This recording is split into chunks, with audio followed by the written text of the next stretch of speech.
Unfinished chapter. Style. I get a brand new bitch and get a brand new bag. Can't go out too fast. Work too hard just to get like this. Why would a nigga gon' act like that? Man, the shit too sad. Had to go and get the heart away. Man, I almost gave my heart away. Gotta eat, won't start today. Cause a nigga ain't got time to waste. Gotta make another bad today.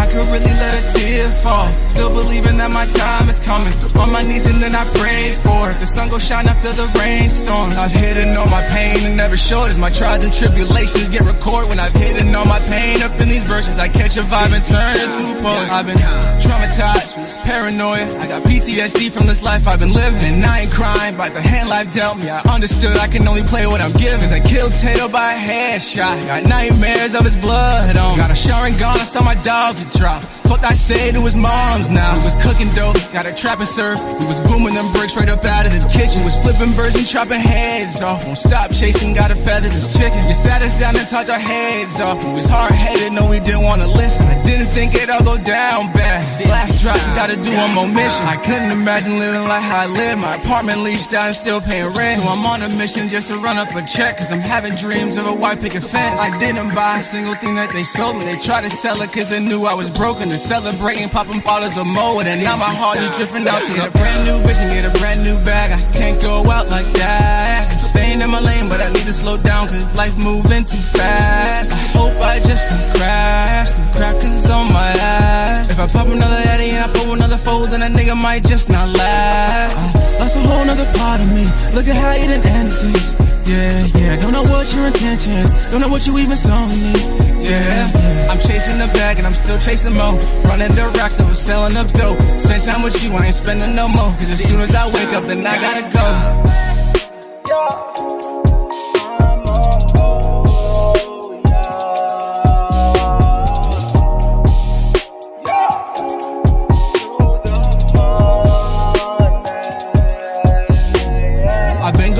But I gotta go harder, do it for all the things that I never can have. Fuck the old bitch, I was fucking who got in the way and almost made me fumble the pass. This new chick I got, she don't get in the way. Our connection like Wi-Fi with no strings attached. And I can't wait to get her home out of them clothes cause Lil' Shawty too fine to fuck from. If you keep it 100, I got you, baby. Is this gonna be forever or temporary? All this shit going on got you going crazy. Promise to be the rock of your foundation, but I need you right now and I can't wait. I just need me some head, had a long day. But to me, baby, that's just some foreplay. Cause right after you know that I'm going crazy. If you keep it 100, I got you, baby. Is this gonna be forever or temporary? All this shit going on got you going crazy. Promise to be the rock of your foundation, but I need you right now and I can't wait. I just need me some head, had a long day. But to me, baby, that's just some foreplay. Cause right after you know that I'm going crazy.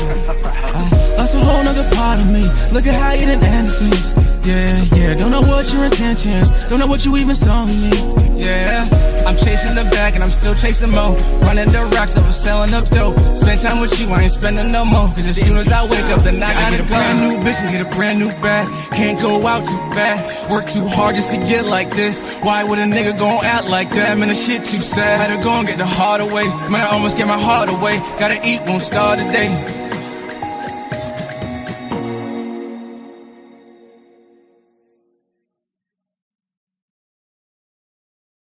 T-minus 30 seconds.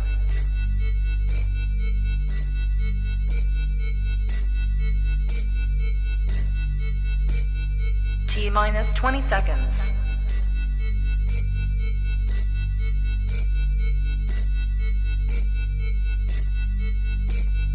10, 9, 8, 7, 6, 5, 4, 3, 2, 1, 0.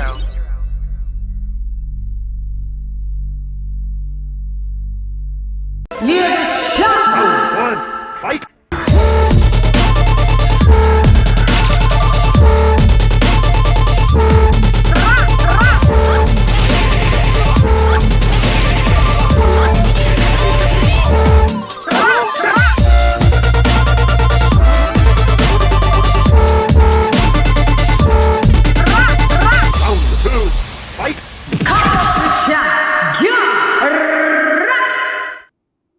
Yo, hey girl, it's LadyChann, rep nonetheless, and welcome to the Blood Clot Weekly Wrap-Up Shiggity Show. We're in the Blood Clot building.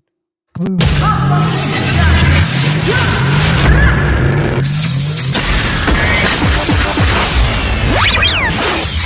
Kaboom!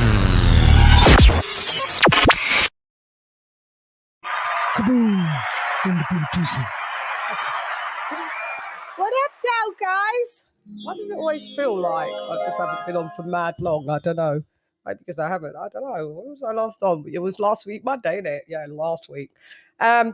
This week we got a couple of shows though. So shouts out. We're gonna have the Inoue and Stephen Fulton resume and deep dive, and that will be with our guys Blood Boxing and Sporting Icon and AJ. I think AJ. I don't know what. Do you ask you, AJ? He sort of spoke about you being on it, but yeah. But AJ all day. So you know they got a fight coming up. So we thought we'll do the Shanalytics.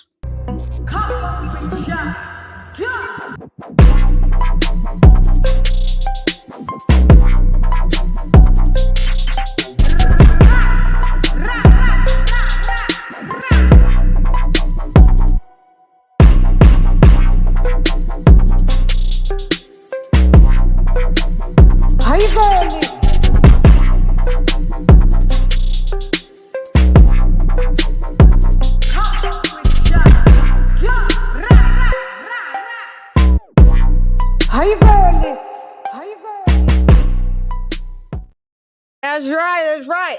Let me just put the banner on here before I just get my peoples in. I go deep. Yeah.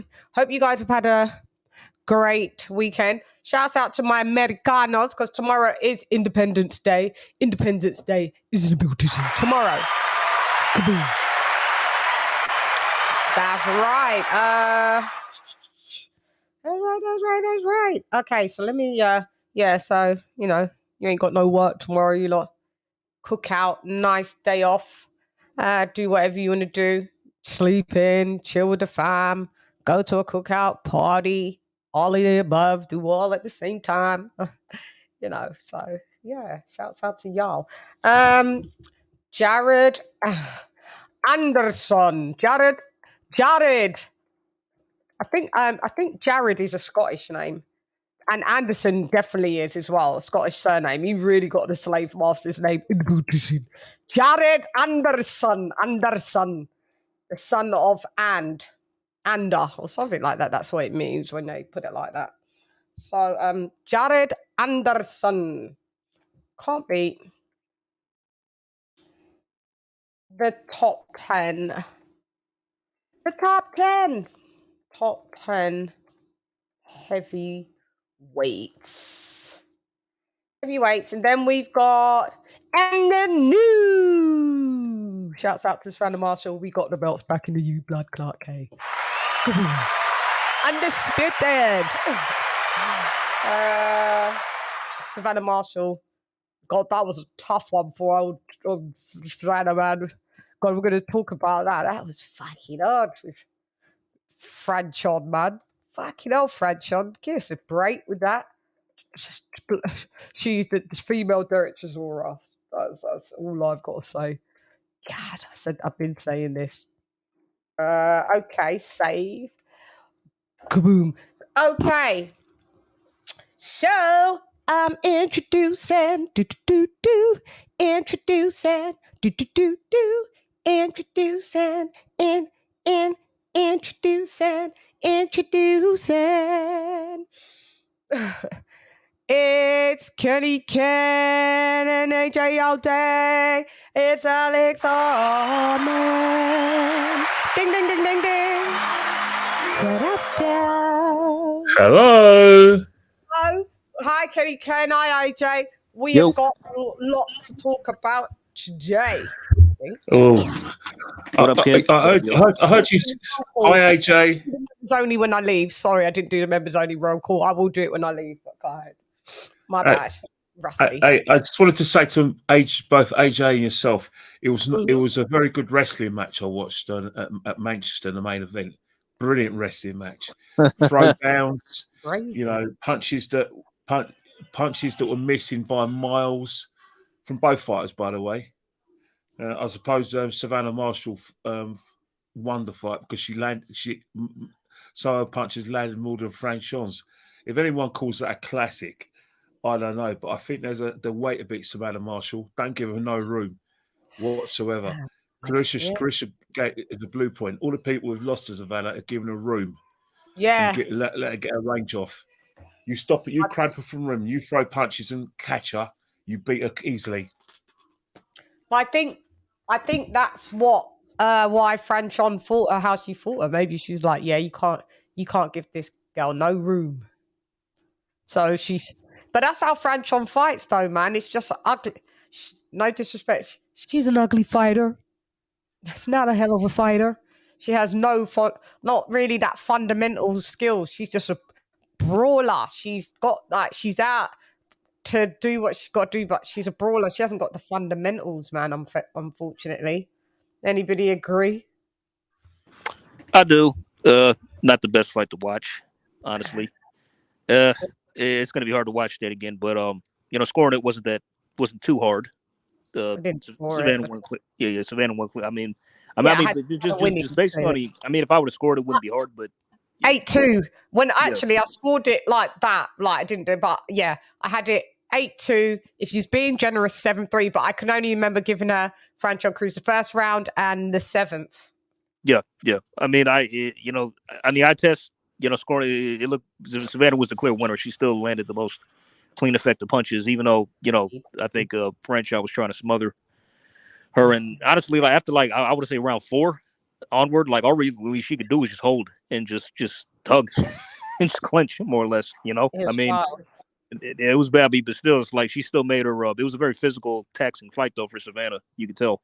Yeah, it was. That was yeah. That Savannah's hair, it did a Katie Taylor. The camera left the the braids were coming out, man. Yeah.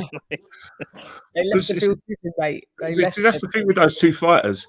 One of the things they pride on is room and their ability to fight in a bit of bursts, especially when they try to nick rounds, especially the close rounds.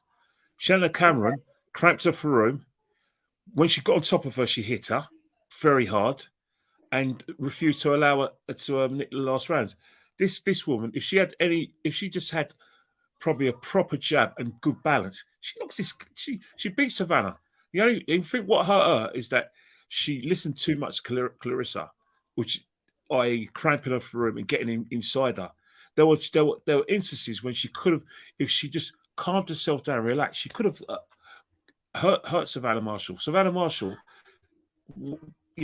she does this a lot. What I've noticed, she does this a lot. Tries to come forward, does all this. What's all this? No, stands. You don't have to do all this. You got the range. You got the feet. You don't need to do this to move your head. Just go boom straight. Instead, Ken, it's funny you mentioned that. Like, I never saw her do that before, really. Like, I never seen her like crouch and kind of do that much. She did in the She gave up her height big time. I mean, it wasn't like it was kind of. It's like that's what I thought. It's like, what is she crouching? Like, what is she doing there? She was stooping. It was bad for crouching. I tweeted it. I was like, why is she stooping and giving up her height? Yeah. But Savannah Marshall's always had good. I like her head movement. She makes sure she keeps the head movement. She's good with the plate. She's always fought like that. Set for Carissa spooked her. Yeah, I don't know, the crouching. Yeah. The crouching tiger, hidden dragon was in the building. You know what Savannah did? She was getting frustrated with Franchon. So she would, instead of throwing the straight punches, which would have been more effective and given her more room, she was trying to throw hooks, missing, and then giving someone who's an inferior fighter an opportunity that if you miss, I cook. So Franchon knew that Savannah would want to trade with her. So she knew that there was no straight punches, no straight right hands coming in. If they were coming in, it was very, very rare. She knew she could get away with that. Because we noticed that in the earlier rounds, especially that round, when they were trying to throw punches, it was like boom, boom, boom, boom. No, boom, boom. There was only the odd punch where I saw Francois's head go back once, and it was probably in later rounds. There was time in the 12th round where Francois actually caught Savannah later on, but it was too late.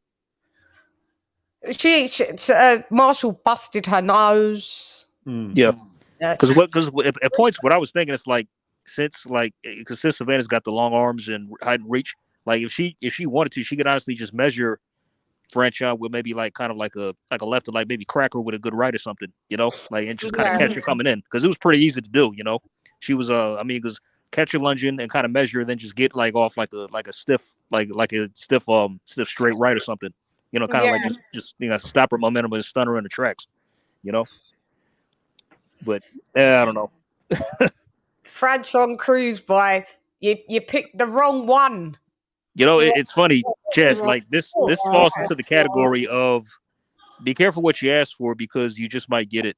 You might just get it. Clarissa Shields. Oh, Clarissa Shields, like beat her. I'm a beater. I don't need to fight Shadeja Green, because there's more money in the UK. Get it? I got it. But you just sold your belts, really. Yeah, I mean, Savannah said it before the fight. She said, "You're not Clarissa. You're not her. You're not her. You're not her. You're not her." Did you see any improvements from Savannah, though? Did you see anything to think, hang on it, she's learnt something from Clarissa fight? I didn't see anything. It was such a different. I couldn't see anything that improvements. It looked like, if you would have been watching it, that there was regression. Yeah. But you can only equate that to she couldn't. It was hard to get her shots off. I mean, it was smash and grab. Really? I mean, it's like whatever she got off a shot, she's going to clench and hold. You know what I mean? More or less. Yeah, and bullied back to the back of the ropes, held down until Savannah Marshall started just to do it. Like, right, I'm going to headlock you and stuff as well. She was getting rabbit punched, Savannah Marshall. I think then they both fall over. I think they both fell over, too. Yeah, over, all that. So untidy. I think French was a very strong girl. Yeah. Very physical. Very physical. Yeah. Very physical. You got to have fundamentals, girl. Can't be Derek Chisora in there. I suppose so, but the thing about it is, you look at before Clarissa Shields, what a lot of fighters were making a mistake of giving her room. Hannah Rankin gave Savannah Marshall way too much room. Where to the extent that Savannah Marshall couldn't miss with a jab, and she couldn't miss with a straight right. And one thing about it is, there's no doubt that she's probably the hardest hitting woman in the business. But I always say, with your power, if your power is only there's very few power punchers I know who can generate power without much leverage. Yeah, very few. Most of them need leverage. Yeah. When you take leverage away from Savannah, it's basically she's hurting you, but she's doing that. It's more of a pushing force than more than a stinging shot. Like, sorry guys, and she fades. You know what? The thing as well with Savannah, she fades in the later rounds as well. Say again, Chan. What were you saying? She starts off slowly. Mosquito bites. Sorry. Oh, fuck y'all! Fuck y'all, mosquitoes. Yeah, it is itching. Sorry, I'm getting the. Yeah, go ahead. Turn the lights out, man. Turn the lights. If you turn the lights out, mosquitoes light. You won't see me if I turn the lights out. Need lighting. You got too much light on. You got too much light on. They like the bright lights, mosquitoes. Yeah, but I have to have this light in, otherwise you won't see me. You need to have a high quality show. Then. You have to have a high quality show. So unfortunately, Shut the windows. Yeah, it's only cracked, but I turned off the AC. I've got just a little fan on there, but I need a bit of air. But these are from like accumulative over the last couple of days. This isn't just happened now. They've been biting me the last couple of days on here as well. Front of my hand there, right here. Yeah, horrible. Mosquitoes, man. Yeah, I got to get the spray. I keep forgetting. I forget, and then I wake up with more bites. Guys, I got something for you. There's actually a racket, it's like a table. Yeah. It's bigger than a table tennis racket, where basically you've got electric shock. So when you get the fly on the window, get the fly in strap in the racket, press the button, and then the little shot goes through them, and they go, they're gone. I know, but with mosquitoes, you really can't got time chasing them all around the house like that. They're tiny, you don't even see them. So I just need to get the spray. The spray is the best thing, and the repellent, and it repels all types of them. It repels gnats. It repels, all types of that type of stuff. So yeah. But go ahead. what I wanted to say about Franchon, old Franchon. Listen, I'm not quick to say that fighters should retire, but I literally can only see fights at a weight that she can't make at 154 with Harper and and Jonas, if Jonas wanted it, even though Jonas is now. Shouts out to Natasha Jonas for being 2-division champion. She's not going to be able to get down at 154, 160. I mean, Patricia Shields, Patricia gives her another fight. I mean, I just don't see, it happening for her. So she's in the history books. She got undisputed. I don't know where else she goes. Anybody else? Well, yeah, that's. I was kind of trying to picture that myself going forward. Don't really see. Yeah. Savannah rematch? No, I'm kidding. I know. Hate it. Don't do that to us. Don't you do it. There'll be fights for her. There'll be fights for her, but she could be a situation where she'll be an opponent. She'll be an opponent, a gateway to someone to get a foot. More like a gatekeeper. Yeah. Do you think? Wow, man, to be a female gatekeeper, like money in female boxing's already very far and few between. Who's gonna pay her the money she wants to gatekeep? Hey, LadyChann, who's that fighter from Swindon we always see that gets beaten up by fights at short notice? I think I don't know whether she used to be a kickboxer, but she's got dark hair. And every she goes in, she fights. Who's that Australian girl? She fought your mate Shannon. She got beaten up by your mate Shannon. Then she lost to Rachel Ball, and then she fought what's the name? Ebony Bridges. But she's a black-haired girl. And she's always been a gatekeeper. She gives her all, but she always loses or gets stopped. Beth Connolly. Yes, Beth Connolly. Yeah, I know her. They can find someone. Yeah, she's a journeywoman at this stage. Yeah, everybody done beat her. If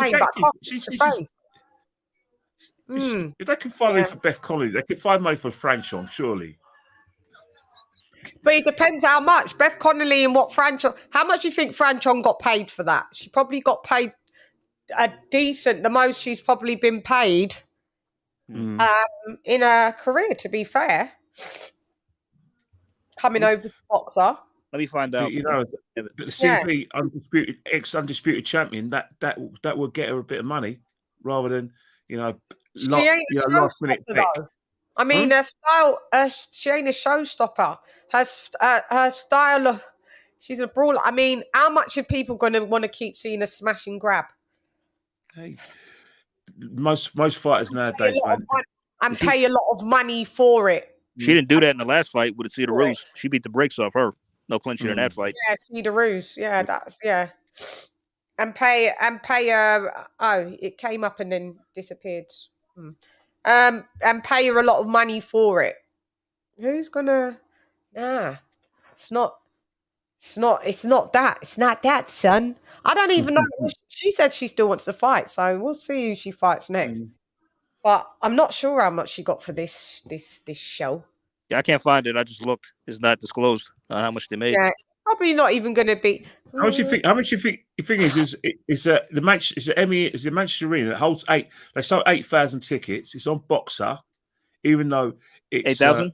8,000. That's how much they sold. Yeah, 8,000 tickets at the MEN. They probably got about. Anna Marshall probably got about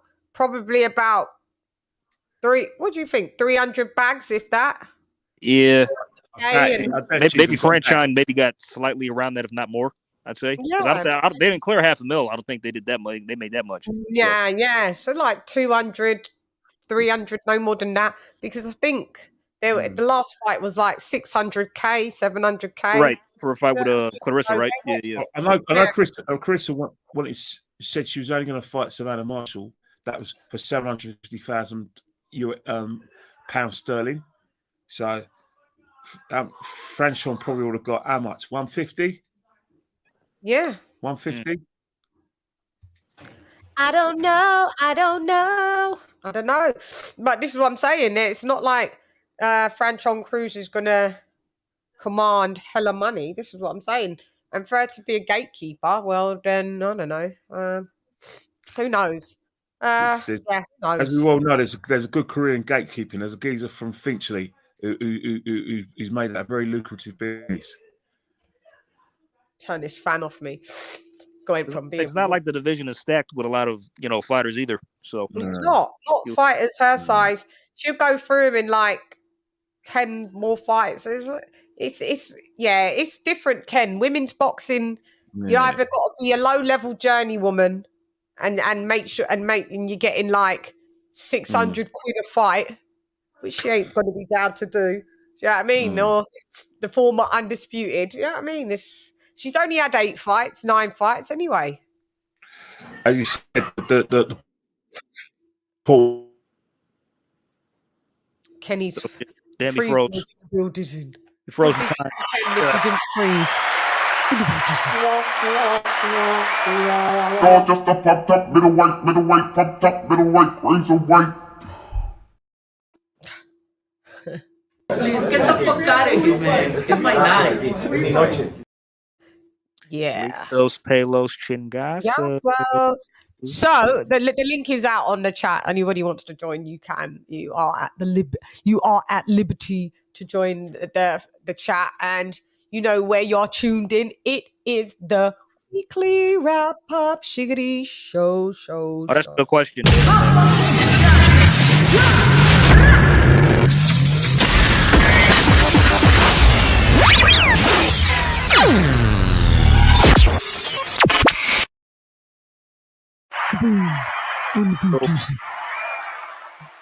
But I was saying that's a good question, Dan. And you said this. What up, KK?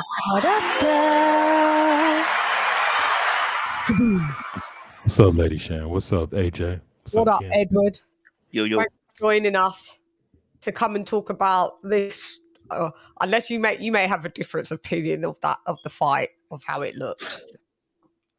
Well, no, I mean, you guys covered it pretty good. Like you guys said, the paydays for Savannah Marshall dried up when she lost that Carissa Shield fight. She'll get a few bags here and there, but Cruz, I mean, she's gone back to $10,000 fight level. What did you say? Average girl boxer, they only make, but that's all of them, like 9,000 a fight. That arena holds like 20K plus, and it was like 8,000 people there. I mean, so how much you gonna make off that? And plus, Smith Eubank 2 was supposed to be the headliner for that. Oh, wow. Anyone remember? Yeah, so yeah, they just bumped that up when the fight was postponed. Right. Yeah. This is what I'm saying.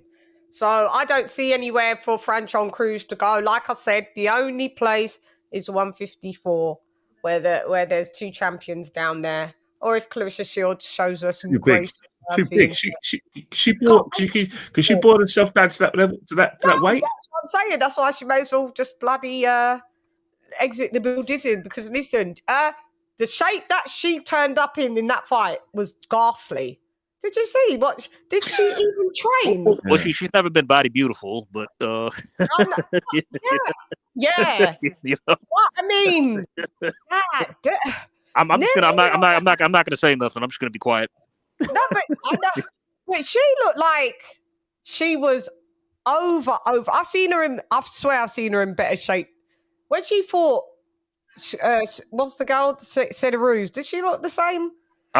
Sort of. Her conditioning was better. Her stamina was better. By round 1, she was already breathing mad heavy. She was out of it, breathing heavy. Yeah, I was just like, I didn't call it live. I was going to say, didn't you hear me? No, I think I said it in the group, and I was like, she's out of shape. It's like she hasn't trained at all. Just didn't look good. No, it just didn't look good. Sorry, it just really didn't look good. It just, yeah. I just think that she thought, I'm coming in to do a Clarissa Shields. Yeah. Here's something else I think about. This is another fight that clearly shows that women's rounds got to be longer These Yeah. 2-minute rounds, at least in the championship fights, maybe make them a 3 and 8 or something. But because they're just give him 12 rounders or something too. Like, Give him give him 2 12 more rounds and a fuck 12 at 2 something. 12 Do rounds. something. I mean, 3 because minute 12 it rounds. seems like once they get started, it's either the rounds are over. It's like you can tell if you're a late starter in women's boxing, it's a wrap for you. You'll never win a fight. It's just like 120 seconds. Round done. That's wild. I can literally go downstairs, make some toast, and get some juice. I come back, the fight's gonna be over in like 3 minutes. 20-minute fights. 20-minute fights, and she's still. And that fight was so ugly. I was glad that the 20 minutes was up. Usually you're like, I want more. No, just like this smash and grab shit. I'm not down with it. I just can't. I can't. Because if that was the lads that fought like that, when lads have fought like that, you guys go in. Why is it? Why is it? Because it's the women. Everyone's like, no, that was trash. If you saw it, when you see guys do smash and grabs, you lot are the first on the panel to say, yo, no bueno. Not son. Yeah, Cruz and that other girl, that the other one is terrible, the brawler. They're like the remnants of the last. Yeah, they're like the remnants of the last grouping of female boxers when they suck. Yeah, like when they didn't know how to box, and then you got this high level boxers raising the level of boxing. Even Clarissa Shields' last opponent, the one that came in, was skilled. The one that we seen beat old girl in Ireland, very skilled fighters, and then you get shit like this, like these Cruises and who were around. No, it's funny. Like, they box on the weekends and shit. Okay, I said that. I was thinking about this. She kind of reminds me of McCaskill without the pressure, more or less. Exactly. It's just if she had pressure. Not saying she would have beat Savannah, but she probably would have did a lot better. But it's like she's like McCaskill without any pressure, more or less. Right.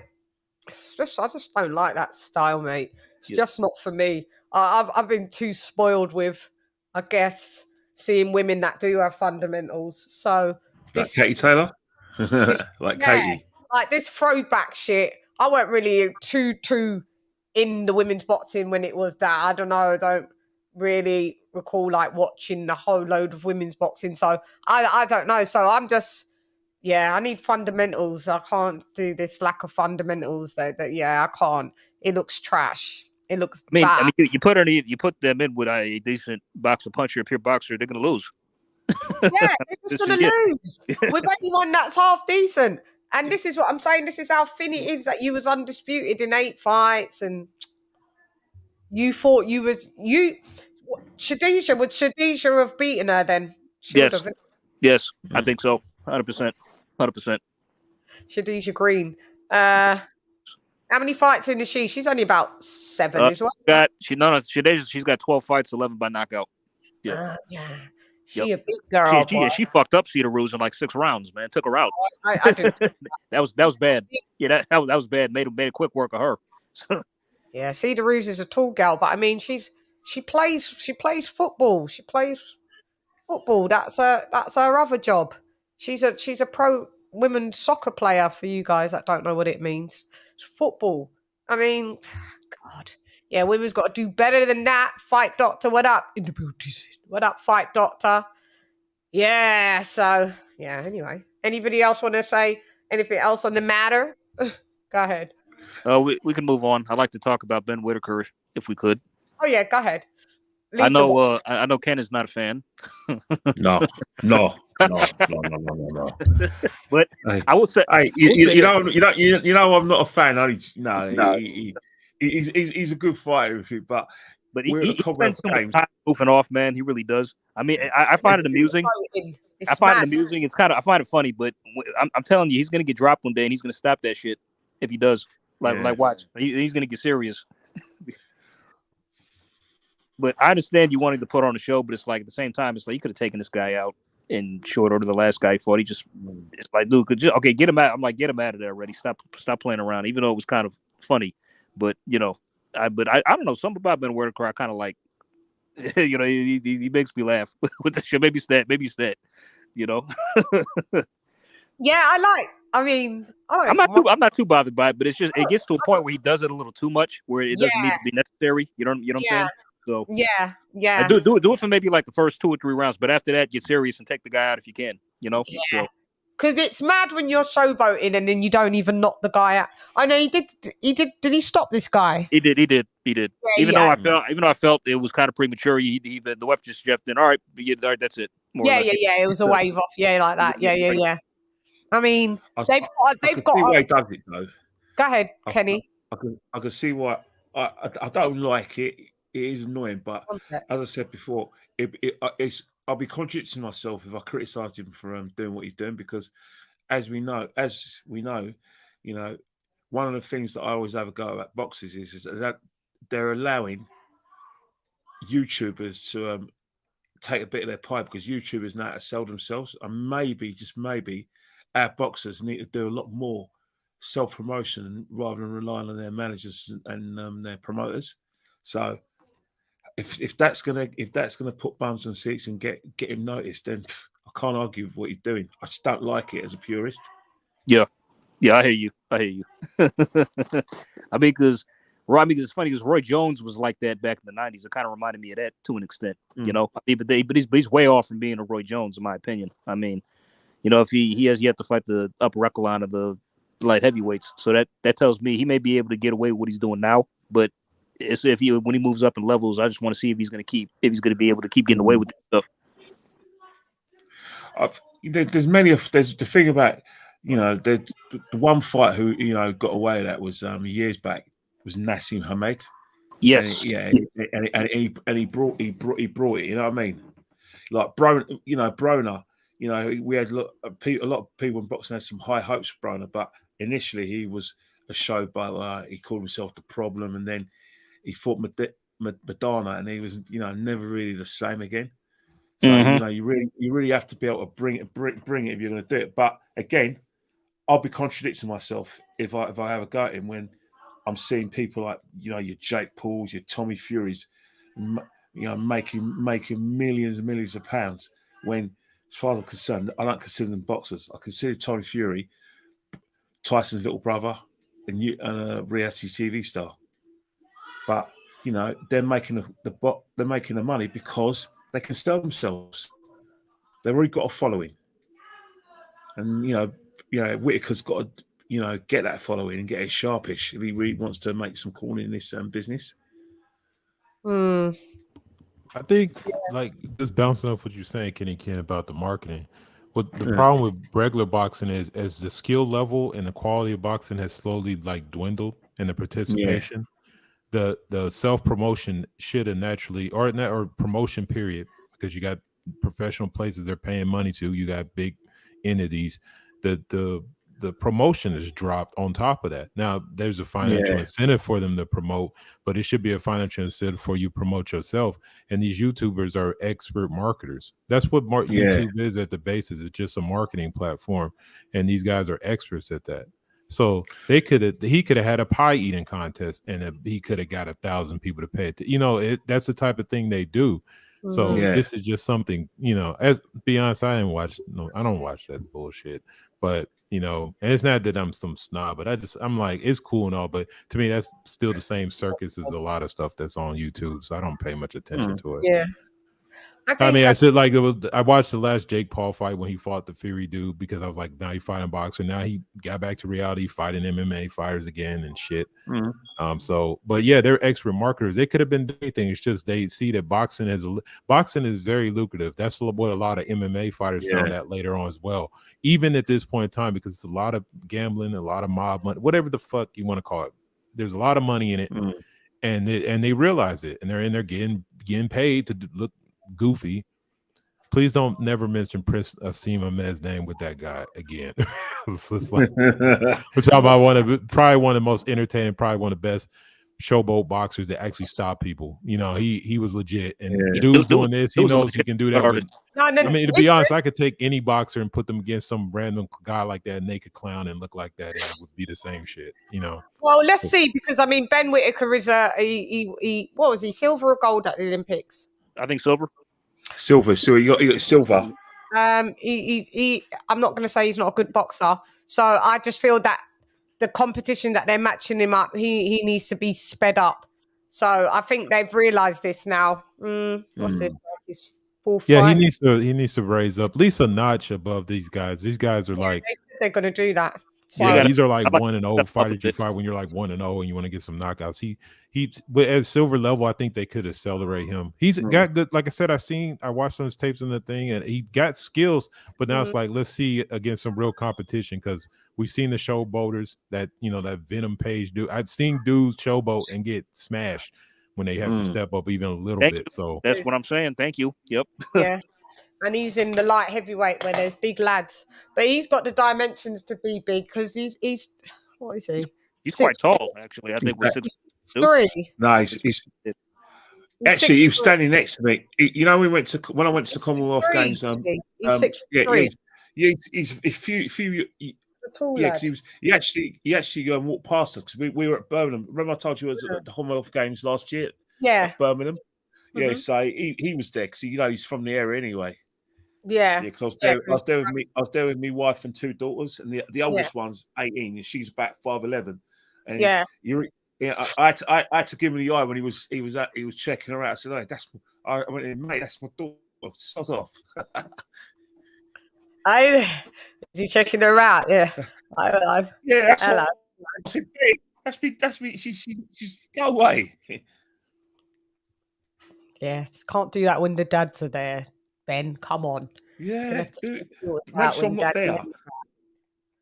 Yeah, well, he's a handsome lad. I bet your daughter was like, "Oh God, Dad, go away. I actually want to give him my number." She did actually. She did say that. Actually, she did. Yeah, because he's a handsome lad. 6'3". I could imagine how much girls, he's charismatic. How much of the young girls they love him. They probably love him. Probably. No, to be honest, to tell the truth, he's actually he was actually quite an humble guy. He was hospitable, and he was there to support with some of his mates in the amateurs. It's fake humble. It's fake humble. Some dudes do this fake humility. No, you know what it was. He was in his he's in his hometown, and they're sort of people who knew him from a kid. When they say Ben, it's stuff. You know what I mean? Yeah. So that's why he was on his best behaviour. He didn't have anything to sell. Yeah. Yeah, he seems like a nice lad. I don't have a problem with him. He comes out doing some goofy stuff. He's young. Yeah, how old is he? How old is Whittaker? 26. Yeah. How is he? Oh, I thought he was younger than that. I thought he was like 22, 21. He's only 24 when he got his silver anyway, so it's about I right. didn't watch the Olympics. I thought he was I was thinking, he's about 19, 20, 21. No, he's a bit old. He's a bit older than that. He's an older lad. No, he should be. How old's your daughter? No, he's too old for your daughter. She turned 18 in March. No. Come on. Yes. He probably, because she's so tall, he probably doesn't think she's 18, though, to be fair. Yeah, it's true, isn't it? That's true. Yeah. Yeah, no, I didn't realise he was closer to 30 than 20. Yeah, I didn't know that. So they better step him up quick. Yeah, I think that he did say he's just like, this level of comp. He did say it. Like, I'm on it. Like, all right, put him in there. They'll be stepping him up on the next fight. Or need to keep him active too. I think he turned pro last year and he just had 4 fights. It's not a lot. So no, because he had an injury. Oh, okay. Okay. He had a hand injury that kept him out for a minute. There's a lot of investment gone into him as well. A lot of investment from Boxer and Sky have invested a lot of money in him. So he's going to have a very choreographed career path. And to be honest, I like that because sometimes you can rush these fighters. Rush these fighters when they haven't learnt the professional game. They know the trade through the amateurs, but professional amateurs is like light years away, isn't it? It's like the championship and then the premiership. It's levels. So he's managed by Anthony Joshua. He was going to sign with Eddie Hearn, but Boxer pulled out. Like I heard, quite a lot of cash, even more. So Eddie went, just go with him. Yep, on what the money was. I guarantee what will happen. After his, I don't know how many fight deal, probably about 4 or 5, right? And then in the end, he'll probably fuck off to Eddie in the end afterwards anyway. Eddie will get him the fights, though, innit? Eddie, the thing is with Ben. Ben's only just starting out. Ben will get him the TV. gigs, but in terms of like the fights, you know, further down the line, if Eddie's operating at a level that he's ever been operating for the last, like since like 2012, then you know, logic does say that he will go Eddie, just because Eddie's got access to these big fights. But right now, he's learning his trade. With Ben Schlong. God, I mean, I don't Ben know. Schlong. Yeah. Ben Schlong. Hey, you know, he's Irish. You know, he's a paddy. You know, he's been brought up. Even though he's got a Jewish surname, he's actually Irish. Oh, is he? I just thought he was. No, he's an Irish man. I think his dad weren't around that much, but he was brought up in the Manchester. So he's brought up in an Irish Catholic household, even though his dad's obviously the name's Jewish. Yeah. Oh, okay. Yeah, yeah. So he left, I think he qualified as a lawyer in it, and then he got himself into boxing. Yeah. Really? Yeah. Remember his partner was some guy called Savage, some mixed race light skinned guy. I have no clue about. I remember boxing before. Leave it to me, man. I know about these guys' backgrounds. I study them. I've met a few of them. Yeah. I remember about Boxer when I first initially had it before them signing, and I thought, oh, this is a different way because they spell their names with like the 2 X's, and I remember looking on their website, and I thought, oh, okay, and I didn't see much activity out there, and then I forgot about them until then Eddie left and they come over, and I was like, oh, okay, interesting. But yeah, anyway, weekly wrap up Shiggity Show.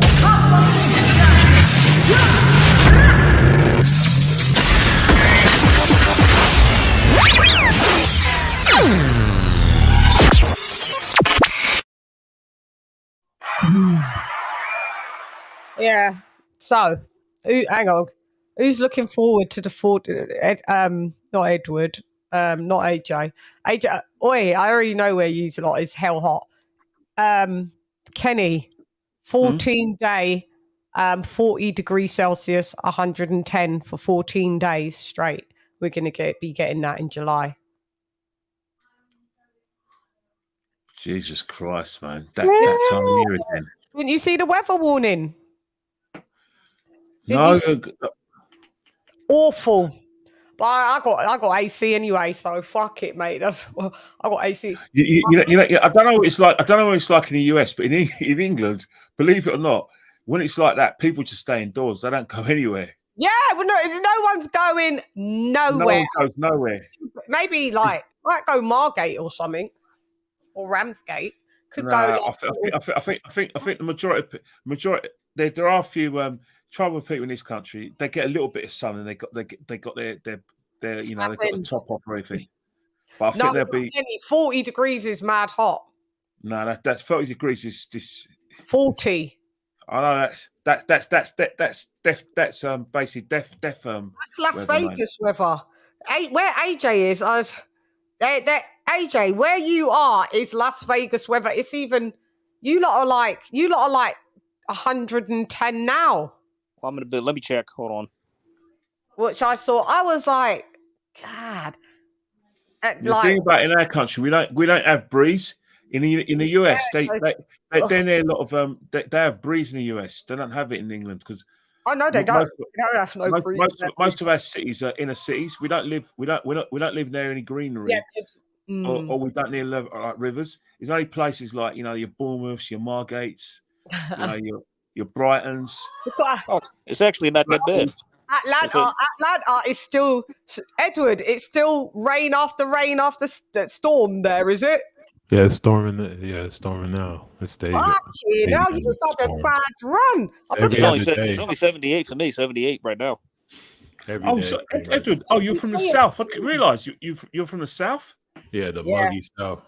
Ah, it's like it's bad because it's like a lot of days it's been like 99, which is the equivalent that is in Celsius. But the bad part is when it rains, it turns it to like a sauna because it starts evaporating. 110. Sorry. Yeah, it starts evaporating immediately. Like it is just like it turns into a sauna outside. You see steam coming off the ground everywhere. Yeah, AJ, you're right now at 110. Currently in Coca-Cola still based in Atlanta. Union City, in where I live, the city. Maybe okay. yeah. It's 78. It might be different. It might be different somewhere else, but yeah. I just got California. Just says 40, 38, 38, 35, 34, 33, 34, 37, 40, 41. Wild. Yeah, currently The other side of California is just a damn desert. Yeah. Like that. Yeah, it might be that side. Yeah. Yeah, probably that side. That's some Vegas weather, mate. Yeah, but awful. Yeah, I didn't know that you lot was still fucking storming in Atlanta. Why is it storm after storm? That's crazy. Been storming. Flooding, lots of lightning strikes, trees getting knocked down every day. It's wild. I was sort of south as the hottest part of the USA. It is. It to me it's harder. It's hot in Texas, like it gets degree wise, but to me it's more tolerable than like just imagine down here is like somebody threw a bucket of water on you and then you went out into the heat. That's how it is. You can stand outside and it's not sweat, it's just humidity. You get soaking wet and like you get out of it 10 minutes later, you're dry, so you know it's not sweat. Yeah, you take shower down here. We taking showers like 3-4 times a day. To be honest. Yeah, it's wild. Yeah, you wake up, shower, walk to your car, do your little run, like to where you're going in the store, come out, got to go home, shower. Atlanta, is that Martin Luther King's birthplace at Atlanta? I don't know where he's born. I don't know if he was born here, but born there. But it's more like that's where he's buried, and all his a lot of the stuff related to him is there. Okay. They got a museum. His body to this day. To this day. To this day. You just sit here. You don't know what I'm. That's where it's hot as well. Where he's from, Alabama. It might be storming there as well. Seeing that it could be. I don't know. I got the perfect response for that if he was yelling at my face. Friends in Tennessee, they're fucking crying as well right now. Yeah, it's miserably hot there. I've been there when it's during the summer. It's miserable. Crazy, yeah. Anyway, all right, coolio and my wagon gang. So that's Ben Whittaker clicked off the list. Who's that screaming? Is that your kids, Kenny Ken? No, I'm gonna get the tennis racket out on them, man. Let me tell them to be quiet. Tennis racket out of there. I can hear shrieking. I didn't know who it was. I thought someone had their window open. Excuse me. Okay. Can you keep your voice down? We're doing a podcast, man. Look, no, we can't. Let me just cut the abuse off. No respect is in the building. No, we can't. Wow, boy. No, don't be telling me that. Your teeth would definitely all be on the floor. Be waking up the next day. Yeah. You want to talk about Natasha Jonas? Happy birthday. They would be like, yo, how old am I? You're 25. Last birthday I had was 18. Exactly. Mm-hmm. Yeah. You want to talk about Natasha Jonas, or is that not much to say? Yes. Huh? You want to talk about Natasha Jonas, or is there not much to say? Yeah. Well, mismatch, more or less. Clear, easy win. That goal was trash. Yeah. Sorry. She had already lost several times before that, so I think Jess McCaskill beat her. She got stopped a couple more times, and this is just the latest instance, more or less. I thought Tasha was going to get her out in the first round, man, but held on. And the first round, she really had the gas on there, but maybe Tasha's losing a step a bit. She's 39. Yeah, pushing 40. So yeah. I mean, of course she was better than a chick, but the thing is, I think that she's trying to pace herself now so she doesn't get too tired in between rounds. Yeah, but I mean, I like shouts out to Tasha for being 2 division. Yeah, I thought she would have got that girl out of there. I thought she would have got that woman out. Because the first round, I was like, she's gonna be light work for her. Tasha won every round. Yeah, I mean, credit to her. She showed a lot of heart and determination. She was doing her best, but Tasha was just so much better. She was just levels above. That she really was. Yeah, I wanted a stoppage, but hey, one. Yeah, she got the stoppage. She did. I think the ref stopped her. It was like a mercy stoppage. The ref just saw it and it's like, all right, you're done. She started to get. That's true. She did stop her. Yeah, towards the latter rounds, isn't it? Yeah, I wasn't even mad at it, to be honest. I was like, okay, this was not going to go any other way, so the ref just pulled her out. So I wasn't even mad. It's like, yeah, so stop it. Yeah. First round, I was like, she's gonna just KO this girl. Yeah, but the girl had some little. She had heart. She was like, no, she just kept coming forward. And it was just 1, 2, and Tasha just saw everything she was doing, just kept countering her, jabbing her face off. Had her way with her, really. That was that was a good strategy to look for. Like, where else can we get a belt? So Clarissa. Let's talk about old Clarissa Shields at this. Also at this Marshall fight. Like, oh boy, Clarissa, it's not always your it's not always your time. It's not always that you've got to be the center of attention. It's like you already beat her, so what are you upset about? She was like, when the fight was at 3-0, right? She was like, yeah, I got Marshall 3 down. No, you haven't. Like, I won by 3. I had Cruz that winning the first fight. There's no way that Cruz won round 1, round 2, and round 3. Stop. And she was like, come on, we gotta take these belts home. Do you know what we came to do? Yeah, we could. She was a good pep talker. She should have had her in her direct corner. Cruz should have had her in her corner. I mean, it didn't surprise. She had, French on 3. That's not surprising. That's not surprising. Like, it makes sense. Okay, that's cool. She's obviously not biased. So there was no bias in the building. She was like, and then it was at the presser. I was like, oh, God. People was like, shut up, sit down. Oh God, I know. It was she came and pissed off people there. Like, I've been looking at the the comments. The comments are like, oh God, we're sick of her. Like, people went from being all right in the UK with all right, and now they're just like, oh, we're sick of you a minute now. Sick. Yeah. Are you gonna fight Savannah's like, we're gonna run it back at 168? Yeah, I don't know what weight it's going to be at, but it's because here's what the unfortunate thing that Carissa and Savannah, a lot of women's boxing, they're running out of opponents. With what's her name popping dirty and fucking up that fight, because she was really, Gabrielle's a good boxer, but I'm sorry, you can look at her face and tell she's on the juice. It's obvious, very masculine face. Who you talk about? Gabrielle or whoever she was supposed to fight last that got popped dirty. Oh yeah, right. You can see it in her face from years ago how it's clearly she's not. It's more masculine face. So it's obvious. So that was somebody she was going to fight in the meantime. So now we're in a situation. Same with Marshall. Like, just think about the division. Look who she just fought.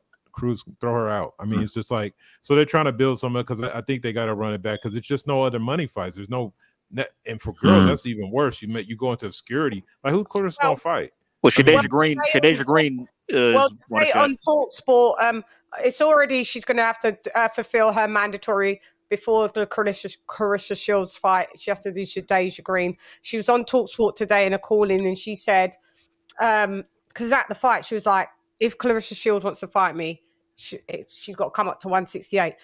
Whereas today she said, I could do 160, but I don't really think I could make that weight anymore. So that's the thing. And she said, I get the fact that Clarissa Shields wants me to fight in the US because, she beat me and she's the champion and she came here. But she's like, there just ain't going to be no money. Yeah, she's absolutely right. There. So just run it back here. Unless there's the money, she said, there's no point me going over where we can have more money here.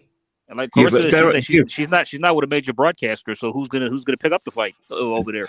Yeah, women's boxing is the non-draw really in America. And it's not. That's what Savannah Marshall said. Yeah, so women's sports period is just they're having arguments and trying to say, I've seen, but Clarissa faded out because she realized reality too. Man, it's just the truth that they don't have no market. They don't generate nothing. It's like they generate nothing. Shit, like Clarissa, the only other place you're gonna fight her hometown. It's not going to Vegas, not going nowhere else. It's just not.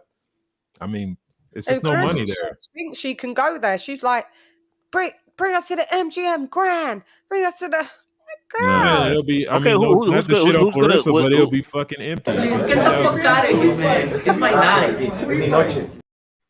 What network is going to pick up the fight then? Like, who's going to pick it up? Nobody. That's what I'm saying. There's the only other fucking broadcaster that actually had any kind of commitment to girls boxing, and this is how old this shit is, was HBO, and that's like 10 years back, bro. It's like there's like, if it wasn't for the zone and all this stuff, we wouldn't even be seeing these fights. I mean, they're not on nothing. They're not on Top Rank, nothing. It's just. Yeah, don't you think Clarissa knows that already? That the fact that Clarissa came all the way down to Manchester, all the way to Manchester. She, I think that she knows deep down this is where the money's at. Sky's a big broadcaster. But when I look at women's boxing, for Clarissa to make her money and for Savannah to make the numbers, they've got to do another all-women event again. Right. Right. Because I can't see them making those numbers if it's not another all-women event. Yeah, do a UK one where you got Natasha Jonas defending either a 154 strap or a 147 strap. You could do an all-women's card again. Stick on a Franchon Cruz with somebody. Have Terry Harper's probably going to do she'll probably want to do a main event. But I mean, not everybody could be the main. I mean, Terry Harper, in my opinion, ain't a main event fighter. They force it to be, but she ain't a main event fighter. I mean, who's Terry Harper meant to fight? But was she meant to fight in? Someone got injured or Cecilia Breakers? She pulled out literally on the day of the fight. I think. Yeah. Dude, they said she was sick or something. That's what Breakers, isn't it? Mm-hmm. But Terry was gonna beat her, man. She was gonna win that fight. I know you know it. Yeah. Maybe it's a thing for her just to think about retiring as well. Like, yeah. There's only one fight. There's only one fight of me and LadyChann don't want her there, and she comes from Watford. There's only one fight of me you don't want her there. She comes from Watford. Please get the fuck out of here, man. It's my night. Hate it. You know what I'm talking about, don't you? I hate her. Shannon Courtney. Who likes her? Who likes her? Who likes her in boxing? And she got a very snotty attitude. She's an asshole. No, I don't like her at all. No. It's that. Oh, yeah. Can't wait. Wasn't she supposed to fight Nene Hughes, but she pulled out? She was, right? I think she was. Yeah. And she pulled out. She injured her knee on on SAS. Damn. On the SAS. No, but recently, is she pulled out? No, but he's saying she's recently pulled out of a gig. She was supposed to. The last time Nene Hughes fought, Shannon was supposed to challenge her for her to try to get her belt back, but she pulled out. And she was she injured before that fight, Ken? Or she injured herself, and she aggravated an injury when she did the SAS reality TV program. Yeah, boy.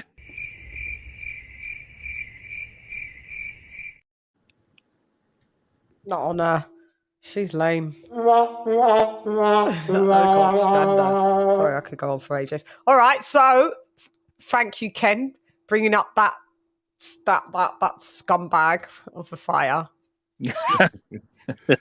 You've been reading too many of her tweets. Her old tweets. That's the problem. Oh, yeah. Oh God. Oh yeah. Twitter's gone. Do you see what's happened with Twitter now? Yeah, Elon Musk. Like that shit was shut down for hours on Saturday. Touch grass. No, Twitter's been changed that if you don't pay the monthly fee, you can only read a maximum. Whatever you do. Elon Musk did it. You know what? That further reinforces my belief to not just use it anymore. You can only read a maximum of 300 tweets a day. Maximum. What?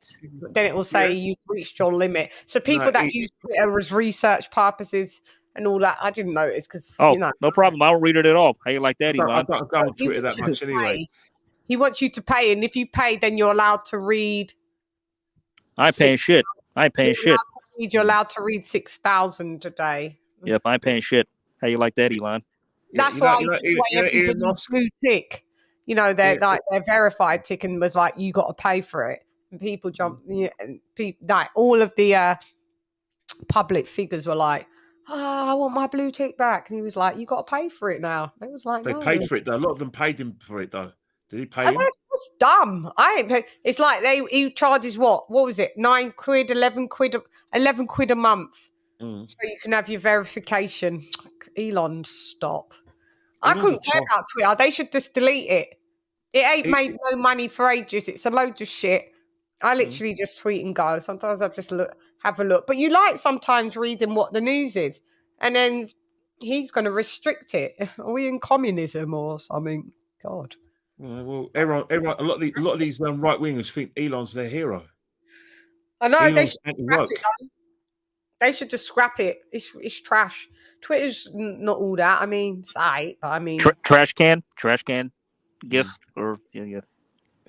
Where is it? Yeah, Twitter's trash. Where are you, trash can guys? Yeah, where are you?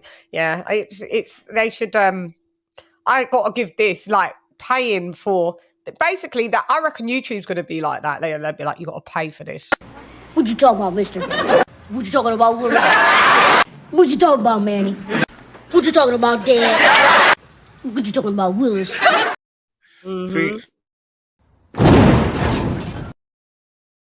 Actually, you know, a lot of football podcasters, they're actually YouTube's actually trying to give them a leg up. That if you they're giving you like, you know, like sometimes you had to have about, was it 3,000 hours of watch time, plus you had to have subscribers, blah blah, and then you can make money. What they're trying to do now is they're trying to, you know, take away those sort of you know, like requirements, and they're lowering them. So I think in the moment, if you're an upcoming podcast, because I know a lot of my football mates who do the podcast, they've been getting messages regarding that. I don't know what it's like with the boxing, but with football it's all the same. So you can either make 1 million views on shorts, and then then you could be monetized. But you know, who gets 1 million views for that short?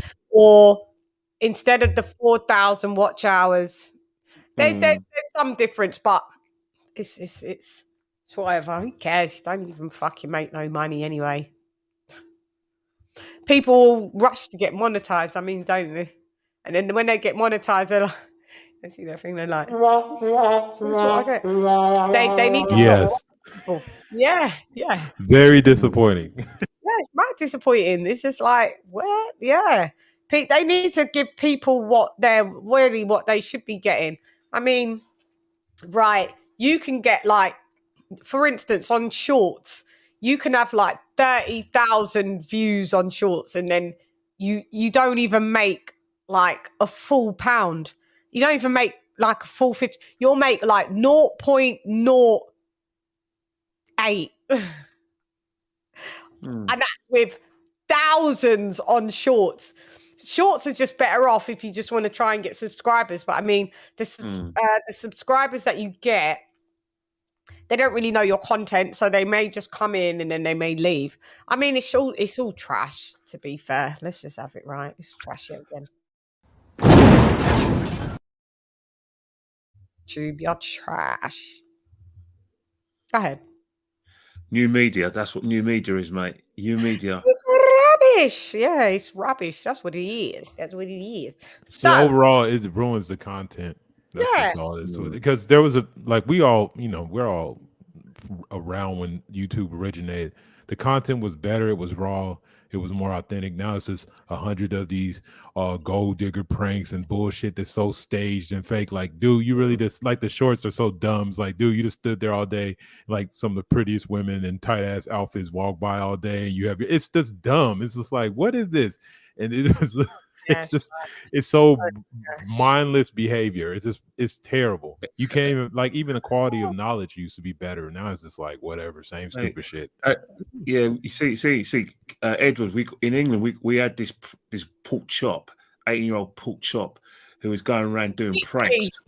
Yeah, I swear to God, he come to me, man. I'll just headbutt him straight between those eyes, man. Well, who y'all talk about? Some Mitzi, wherever he calls himself. Mitzi, he's the guy, that 18-year-old that keeps getting arrested. He gets arrested. They send him to court. He gets like really warned and all that. They're like, and he breaks into people's houses. He does stuff that's just dumb for views. He just gets arrested. Was he on a talk show where the host told him off? Yeah, with Piers Morgan. Okay. Mills. Okay.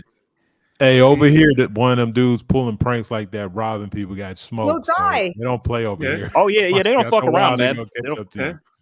That's what's going to happen to him. It's either going to end up in prison for a little minute, or probably getting killed. He's going to get deleted, mate. Like, yeah, he's just I think I see meat on a plucked chicken in him, and he's going around trying to make a prat of himself. He's just a complete arsehole. I mean, because like I saw there's this one guy who thought one of these prankers they tried pranking this guy he tried pranking this guy at the airport, tried to steal his luggage more or less. The guy flips out and is going crazy and trying to put a hurting on his kid, and then like it was only stopped due to the intervention of like security and cops, stuff like that. But this dude was going crazy who was getting his luggage stolen by this kid who was pranking him. So they arrest the guy, and then the kid who was pranking is pressing charges for assault.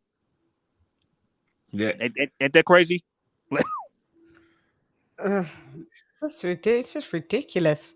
Yeah, well, this is what happens. Well, hang on, they press charges on him for assault. Yeah, the kid who pranked the guy by trying to steal his luggage, like the guy actually thought his luggage was being stolen, so of course he's flipping out trying to defend himself and assaulting the kid. But then like once the guy got arrested and the pranker is pressing charges for assault. So pretty much he's pressing charges due to a situation where pretty much he will be more or less caused.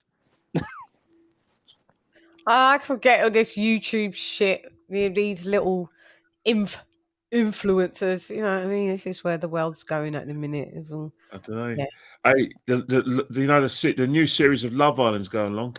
Give it about 2 or 3 months. Love Island, Ken. Yeah, but you know what happens? These idiots say they go around looking for love. 3 months later, they're not with the guy, but they still got a Instagram of these brands. Is Tommy Fury going to be back? I think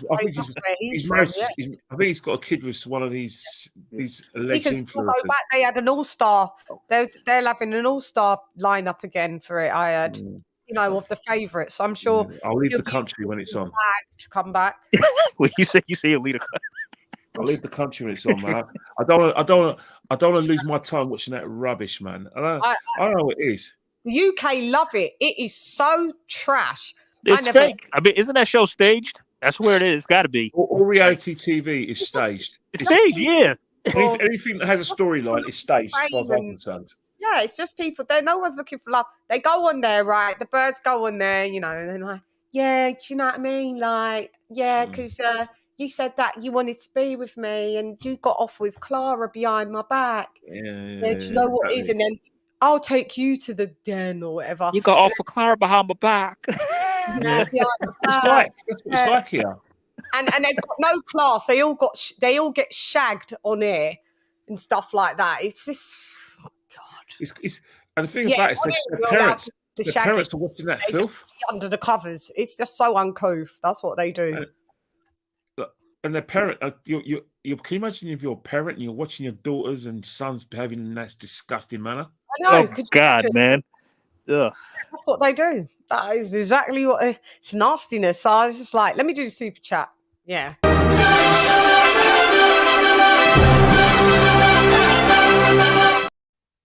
Shouts out to my sister ALOT for dropping that $2.99 on your girl. Thank you, R to the let. It's a super sticker. No question or no title attached. Oh yeah. We're gonna get through and then we can open. Those want to call in, you can call in.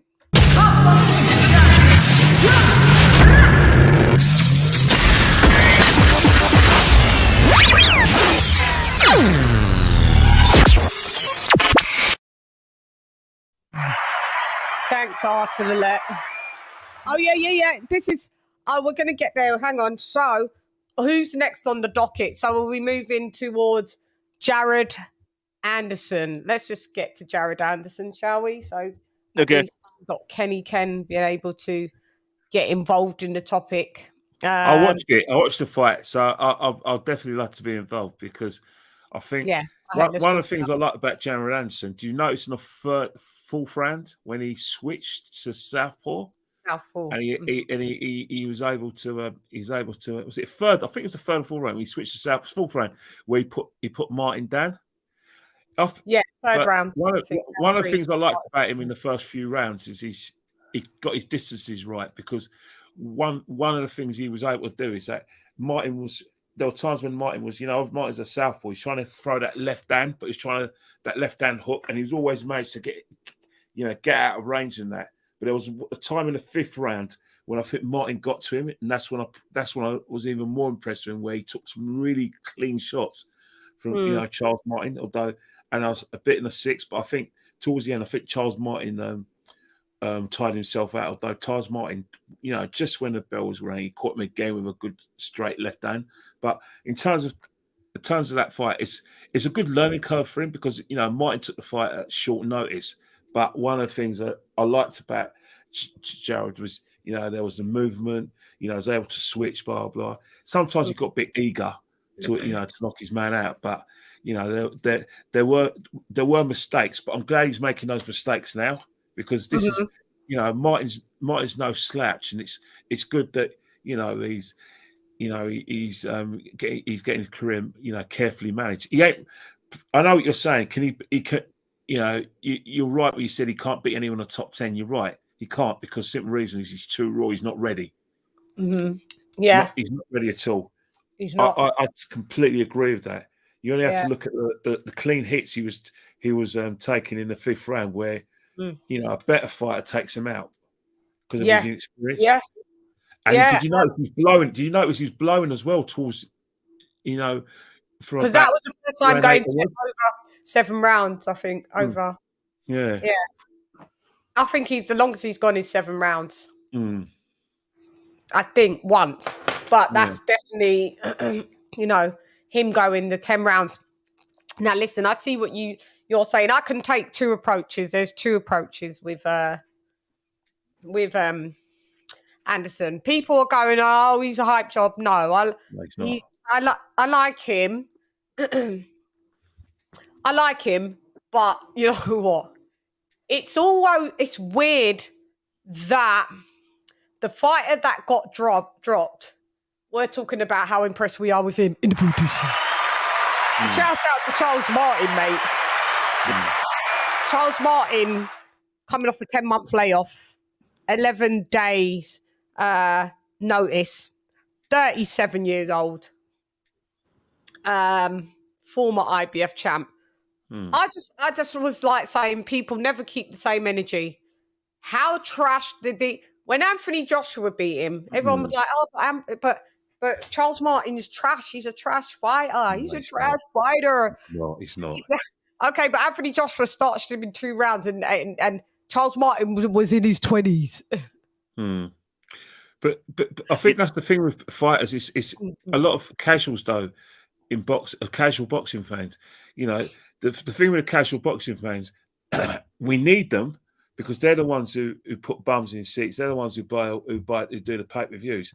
But so because we need them, we have to put up with their nonsensical reviews of fights. Oh, he can't box because he lost. That's not. Charles Martin's a very, very good fighter, and he showed during that fight that he's a rugged man. That if you make mistakes, he'll tag you. And even did you notice that he put some good punches to the body as well? So you kind of slow him down. And it was, if you notice that at the end of the fight where he winked at him to say, we did well that round. He said, good job. And it's like the way he winked at him, he says, yeah, you'll go far. And, I hope you learned a lot from fighting me. And no, but Charles Martin was like, I got you right there, though. Yeah, you got there, yeah. Yeah, I got you there. Respect, though. But, he was very gracious. You notice towards the 11th, the 9th round when he got Martin with a good body shot, left hook to that body. Yeah, he was doing really well with the body shots. Anderson, very good with the body shots. And he's doing. He did well with the switch hitting as well. Yeah, quite impressive. And there's things you've got to be impressive. His range where he was able to see that Charles Martin was trying to get him with the overhand left, and his way he was able to not. not just sit, but the way he just kept that little distance, on the balls of his feet. He got back with his balls of his feet. So when Charles Martin's throwing that punch, he's missing. Because he's on the balls of his feet, he can get himself in a position where he could just turn around and do that. That's that's the footwork for the first few rounds. I was very impressed with it because you could tell that Charles Martin was waiting for those sort of mistakes. Was trying to. He knew that Jared was coming forward, and he wanted Jared to come forward, make mistakes. But what Jared did was really clever. Took Martin by surprise. Was he came forward, but he made sure that he was on the balls of his feet, so he could move back when he could feel that the Charles Martin was trying to draw him in to get a straight left. So a lot of the straight lefts or straight, the left. The sort of left cross, it was missing because of the way Jared Anderson's footwork and his distances. So that was what I was most impressed with him. But I mean, Jared Anderson was on Queer Street quite a lot throughout that fight. I mean, even though Charles Martin got dropped, it was such a flash knockdown. It didn't bear any weight. He looked pissed off. He looked pissed off when he went down, didn't he? It was to say, what? He was mad. He was like, God damn, that is your trash feet, Charles Martin, because his balance. Charles Martin isn't great with his balance and his footwork. His footwork is not good. He's flat-footed, though. He's flat-footed. Yeah, his chin. Well, I mean, he was circling. He got a bit tired of the circling, but he circled on the balls of his feet quite a few rounds. I give him more props. Like I said, we're talking more about how impressed we are with what we would say would be probably a declining fighter, C-level fighter that took the young lad and broke his knockout spree. And I always keep saying, power is so subjective to the opponent that you're facing. And there's just no way that Jared Anderson, at the end of the fight, he was like, I wasn't buzzed, I wasn't stunned, I wasn't hurt. Well, that's not what your leg said, mate. You're lying. It's okay to admit that you were hurt during the fight. I mean, there's no shame in that. You know what I mean? It's not like we're gonna think it happens. You know what I mean? No fighter is invincible, man. It's like no one at this stage is where they're gonna fight, take shots, get hurt, get dropped. There's no shame in that. In admitting that. Like I know you're trying to keep up the facade, you're a tough guy, but it's cool. You can admit it, man. You know what I mean? Yeah. What did you think of the fight? Actually, I didn't unfortunately watch the whole thing. I just saw highlights and snippets. Yeah, but I saw mostly all the relevant parts. I did see when he was buzzed. I was sleeping. I didn't catch it. I was catching up with the fights and the cards. That's the last one I still got to watch. I mean, but I saw the highlights. You need to watch it. It's a good fight. Okay, I'll check it out. I'll check it out. I mean, but I did see when Martin got dropped, and I saw when Jared got buzzed. And you got to watch it in its entirety. Okay. In entirety, yeah, you got to watch it. It's a good fight. It's a good learning curve for Jared Anderson. But just I'll just add this right quick if I could. Even though I didn't see the whole thing, it's like I see no issue with him. I mean, because that's what I want to see in fighters nowadays. I want to see them tested because we need to know what they're made of, and so do they. They need to know what they're capable of and what they're made of and how they respond to enter in crisis. Because now that Jared knows how that feels, so maybe this will make him better going forward. I mean, it's a learning curve. And who thought that Charles Barton, of all people, would be the one to test them? Now, I know we're saying, I mean, because literally, like, this man stopped Jerry Forrest in 2 rounds in his last fight. And lest we forget, Forrest he gave all hell to Michael Hunter and Zhili Zhang. Of all people. But and Jared, he smashed him in 2. So it's like, knowing that, because I thought he beat Michael Hunter, if I'm being honest. I thought that Jerry Forrest got robbed. I had him winning that fight. Yeah.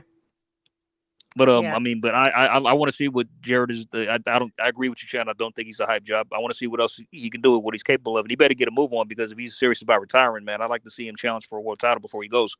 AJ,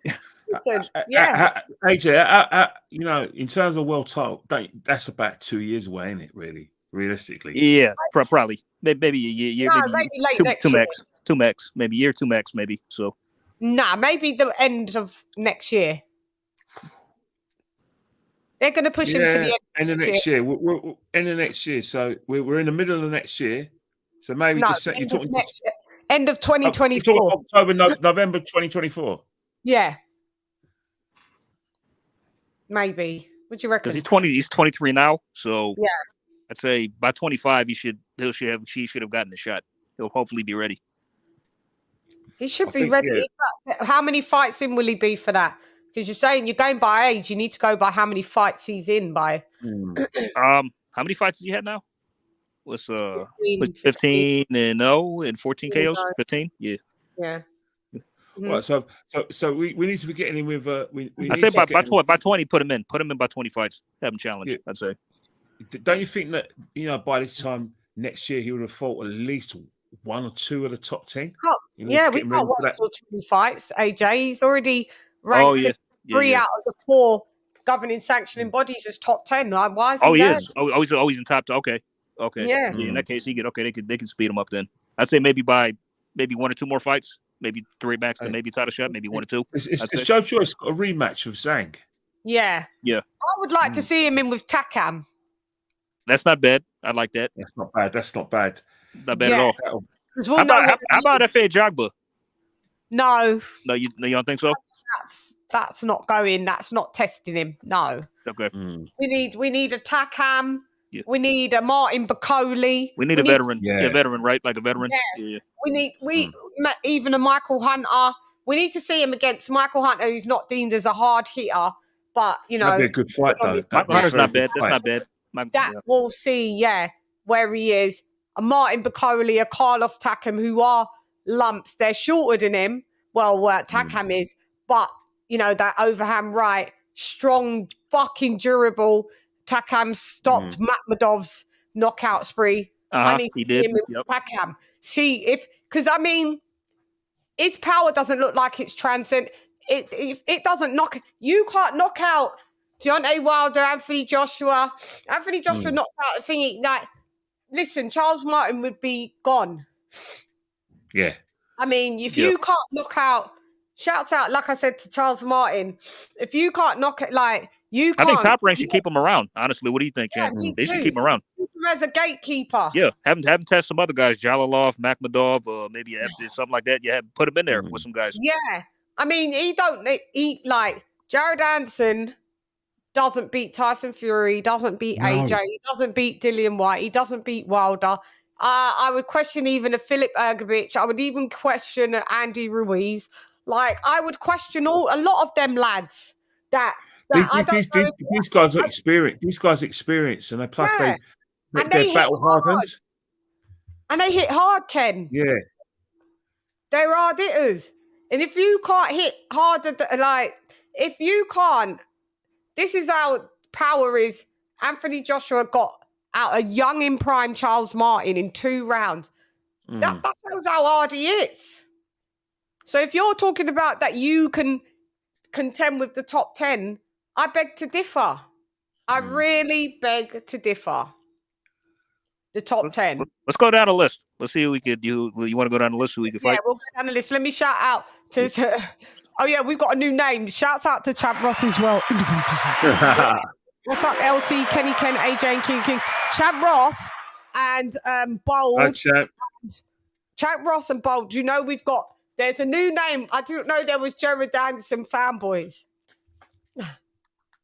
Hey. We've got Jared. So do you know what I've called them? The strugglets. because Jared Anderson, I was like, he struggled against Charles Martin. They was like, no, there wasn't a struggle. They told me there wasn't a struggle. Guys, did Jared Anderson, he won but he won unanimously. But just because you can win unanimously doesn't mean that the other guy didn't give you problems. He gave him problems. It was Maisie the fifth. The 5th round was a big round for Charles Martin, and obviously that's where I think he definitely won the 5th round, Charles Martin. And maybe there were instances when his hands were low when he was getting caught, but it was a good learning curve for him. The first few rounds were good, good performances. Yeah, that's what I'm saying, and I still like him. Yeah. But I ain't gonna lie and say he didn't struggle against Charles Martin. He did. We're glad he struggled, though. It's good that he struggled. So he's learning. How good Charles Martin did. When the guy that won, we're looking at the guy that won, okay, what? Yeah. Come on. Let's just have it right. So that just shows that he struggled. And these lot are telling me, no, he didn't. He didn't struggle. He got the win. Hang on, let me put you on the thing. Hang on 1 second. Listen. Hey, Jackway, I never said you were saying it. I didn't say you was the strugglet, by the way. So before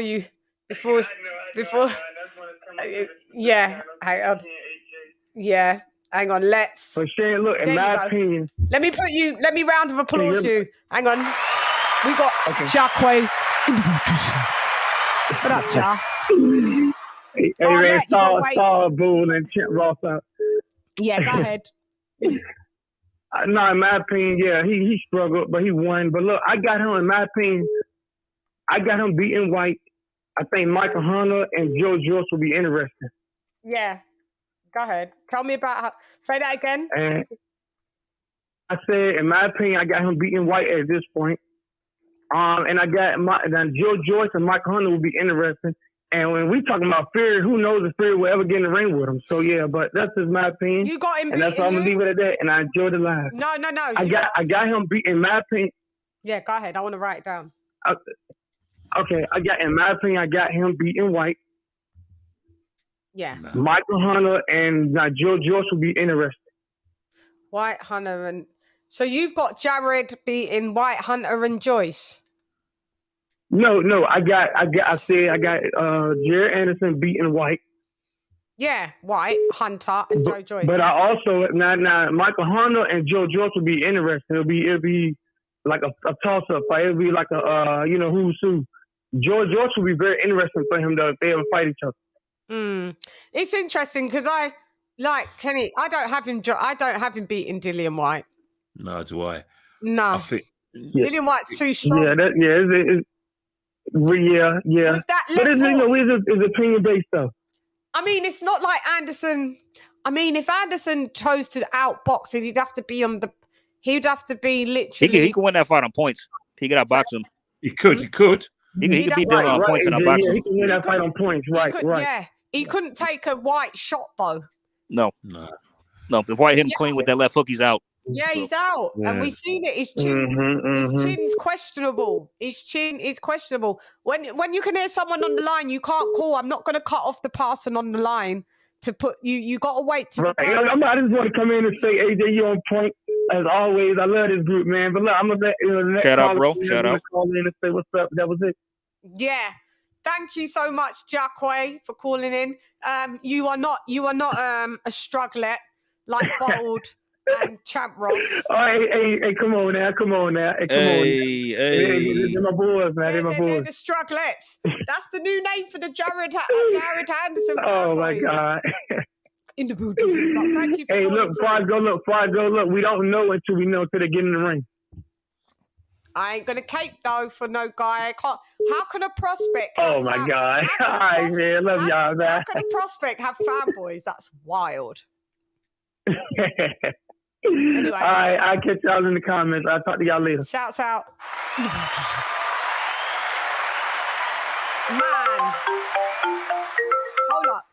Hold up. You can't. Did you not concede that someone's on the line at the same time as you? So when you're calling in, yeah, I'm not. You know what? I mean, I had to keep out because I didn't want to hear the backup just in case I didn't. Huh?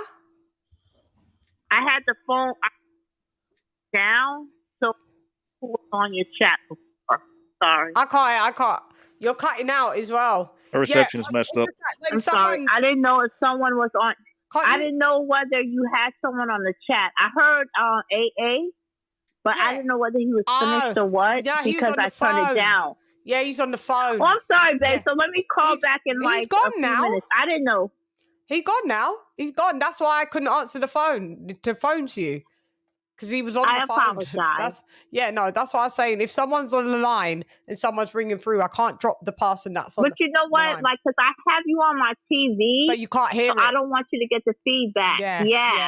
Yeah. So I didn't want to cut into that because, My apologies, Shan. I didn't know, and my apologies to AA. No, he come off now. He'd finished anyway. So let's. Hey, AA, I'm sorry. I didn't know you were on the phone. From New York. Jared, the big baby. Yeah, talk. 2.0. Yes, I know. I just wanted to comment because look, this guy here, you were defending him. I didn't even see the fight until the day after. Yeah, that's right. And when I heard what people said, I was judging it from there. And you staunchly supported that this guy is the future and he was good and he's still. We got on a chat today and you were blunt, more blunt. Mm-hmm. You never said that this guy was, but you said, because these people were talking ridiculous, like this guy could be AJ and how Charles Martin could beat AJ. Tell him. Like, I'm just like, huh? And I'm like, are we sure? When I saw the fight on Sunday, it just goes to show you that the American black fighters, black fighting fans are on a delusional level. Yeah. And go ahead, no offense to the guys that were in the chat, but you guys will not believe what they were saying. They were comparing this guy to a two-time unified champion. I know. A guy that just fought bums. And it was the first round, wasn't it? Yeah, it was the first round. Charles Martin got beaten by Adam Kowalski. Mm-hmm.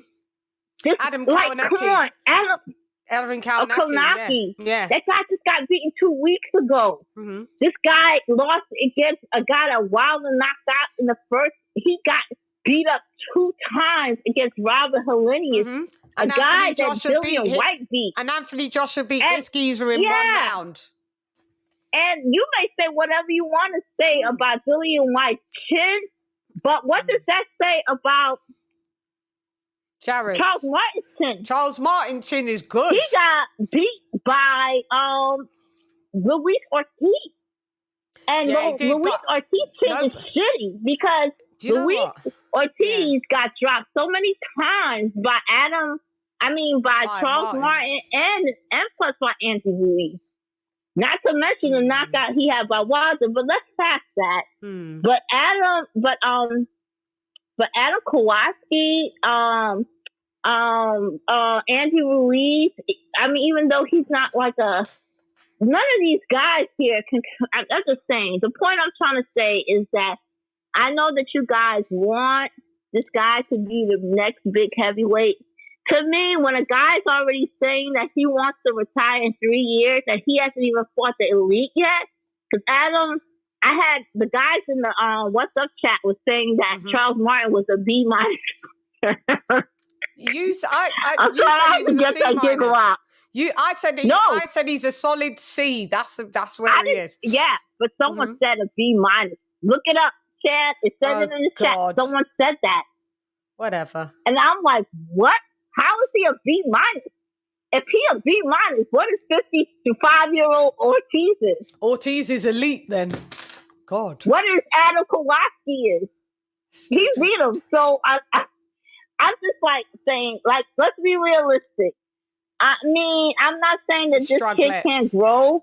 Yeah. But he has to, in order for him to retire in 3 years, let's be real. Whether you're a fan of him or what, he has to fight the elite fighters if he wants to retire in 3 years. He can't be fighting bums. Yeah. And he has to fight the elite fighters. And anyone that thinks he can wash Fury, Usyk, AJ, they said if he fights AJ again, anybody in the top 5. Do you know what they said? Do you know what they said? If he fights AJ again, this Charles Martin could beat him. That's what I heard too. That's what I'm saying. These guys are on some crazy shit. He can't beat him again. He can't beat him. That's what but that's what they were what saying in our someone in group. the chat was saying. Yeah, that's what the chat No. was saying. I agree. He can beat him if he fights him again. Huh? Martin can beat it. He can beat AJ. They was like, this version of Martin beats AJ now. He does. I don't give a crap what you guys what say. No. He does beat it. He does beat it. This version does beat him. I agree. We're getting to the point AJ, that what are I you can't talking even about? like go. Chan, I'm fucking around. I'm kidding. Chan, I'm playing. I just like, I'll wait because I needed to hear if I was going to throw him off a force. I'm gonna get thrown off. She's gonna throw my ass off, man. No, I'm fucking around. I'm playing. No, of course not.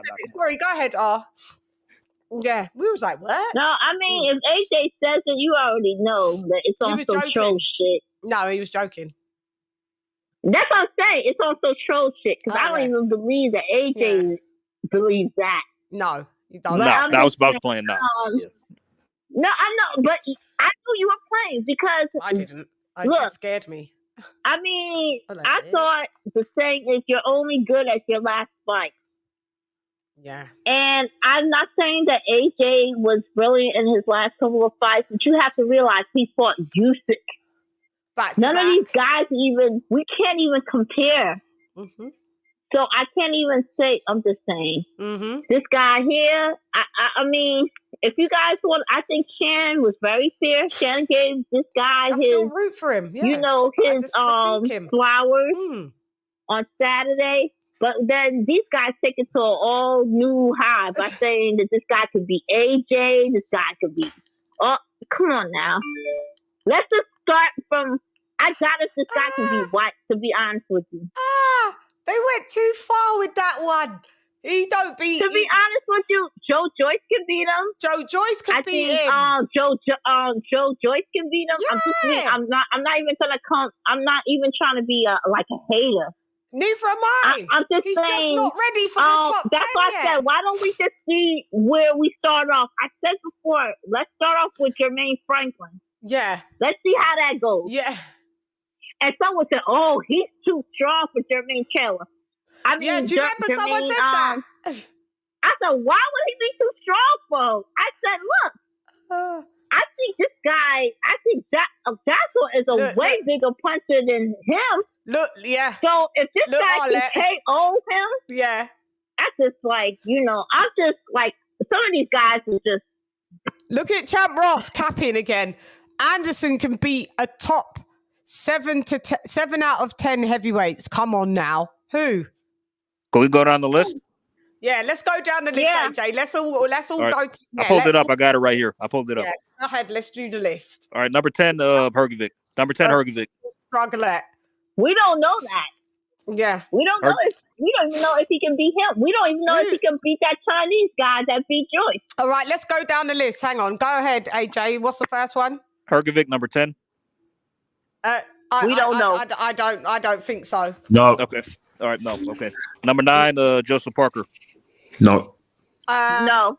I don't know. 50-50. Okay. Number 8 is Luis Ortiz. I think he can't beat Ortiz at this stage. Yeah, I think he can. Luis Ortiz, yeah. Yeah, he can. Luis Ortiz will still clock him with something if he doesn't watch out. If he doesn't watch it, yeah. If he gets the hit power's by the Luis last to go, Shan. Huh? Yeah. The power's the last to go, so that's still. Yeah, exactly. Number 7, Joe Joyce. No. Okay. No. Nope. Number 6, Dylan White. I think he could beat White. He could outbox him. No, I don't think so. No, White beat him. Even though White looks I think it's like 60-40 White. Yeah, I don't think so. Because I don't think. Okay, let me take it there. For him to beat White, he would solely have to outbox him. Yes. He couldn't drop White. He's not gonna. This is what I'm saying. But if White catches him, for me, I'll have to put that as a. I'm still leaning towards a White win. I'd still be like 60-40 White. Can I say something about Dylan White also? Mm-hmm. I think that if you ask the majority of boxing fans, even White, even though he's washed, they give him a better as a better competitor than Charles Martin. Yeah. So let's be real. Oh, okay. Yes, they do. Yes, they do. We'll get back to that one. Go ahead. Go ahead. Next one. Number 5, Andy Ruiz. No. Andy Ruiz will beat him. Yeah, Andy Ruiz beats him as well. Number 4, Zhilei Zhang. No, absolutely not. No, absolutely not. Zhang will beat him. Yep.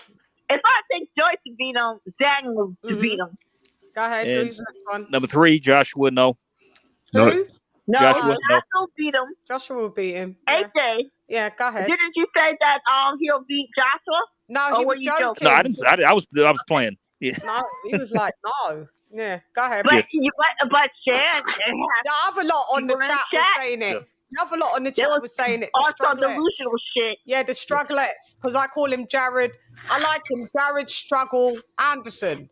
But so his fanboys are the they strugglettes. thought that Charles was gonna beat AJ. That's how I just didn't even want to even talk on that chat no more. When they said this is the one that he will Charles was gonna beat AJ, I had enough. He'll beat Daniel Dubois. Yeah, that's one he will. Oh yeah, he'll beat Daniel Dubois for sure. I don't even know about that. No, he does. No, he will. He will. He does, but that's not like a. He beats Daniel That's Dubois. like a 40-60. But go ahead. Yeah, I think he beats Daniel Dubois. Go ahead. Number 2, Wilder. No, Wilder beat him. Yep. Yeah, I think Wilder could. He'll chin him. He'll get him. He'll get him. If he's getting tagged by Charles Martin, he'll get tagged. Wilder will catch him. Who else? Number 1. And there's Usyk and Fury, and he doesn't beat them. Fury beats him. Yep. So no. He don't beat 7 out of the 10. He don't even beat Jalalov. He don't beat Makhmadov either. Sorry, he doesn't. So how many people we got him? One, possibly 2. We've got him beating. Yeah. We've got him beating Daniel Dubois, and possibly on a points decision, Dillian White. And Luis Ortiz. Then him too. Luis Ortiz. No. Luis Ortiz. I don't think he beats White. Huh? And I'm really doubtful. I think he beats Luis Ortiz. I think he beats Luis Ortiz, but he still has to be careful. If he doesn't get catch. What about Frank Sanchez? Frank Sanchez? Oh, Frank Sanchez beats him. Yeah. Interesting. I think he beats. I think so too. I think he can beat Frank Sanchez. Sanchez beat him. I think he can. Like 80% chance. I think he can beat Frank Sanchez. No, I don't think so. Well, we have to disagree for that. He doesn't beat Andy. That would be a very boring fight, though. It would. Andrew Ruiz lands on him. He's out. He's left the edifice. Sanchez resume is better than. Man, Andy was dropped by Areola. I don't know about all this. No, Andy Ruiz. Listen, fat Andy Ruiz beats Jared Anderson. Hi, D-Style Boxing, mi hermano. ¿Cómo estás? I think we as boxing fans we were a little spoiled, a little bit with the heavyweight division. He does not. Black Panther's bugging. He doesn't beat no damn Luis.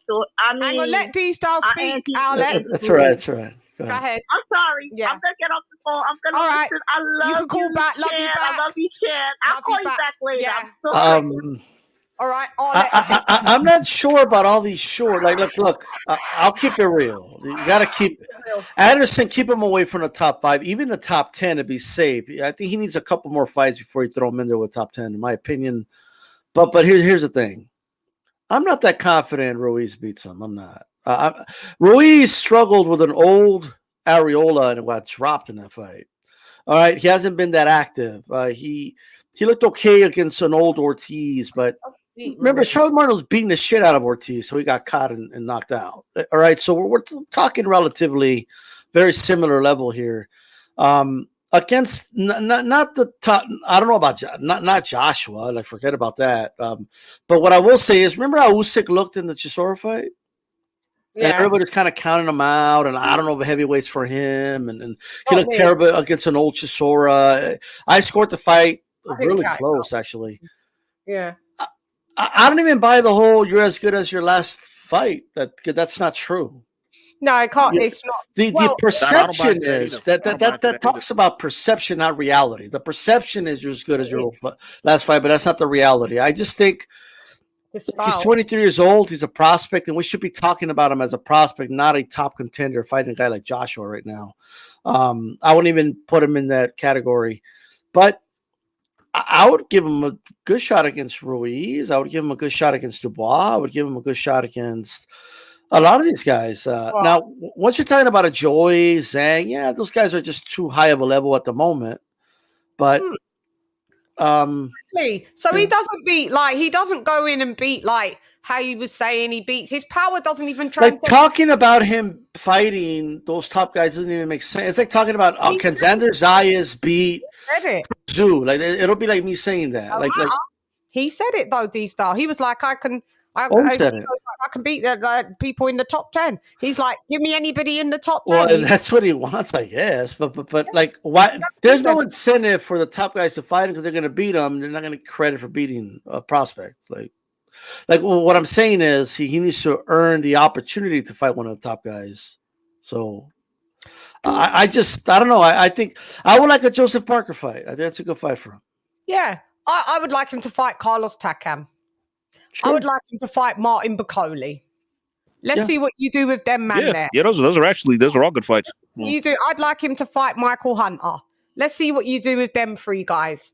If you spin them, cool. They're the gatekeepers ish. If you spin them, cool. But listen, I still don't think he beats no Andy Ruiz. He don't.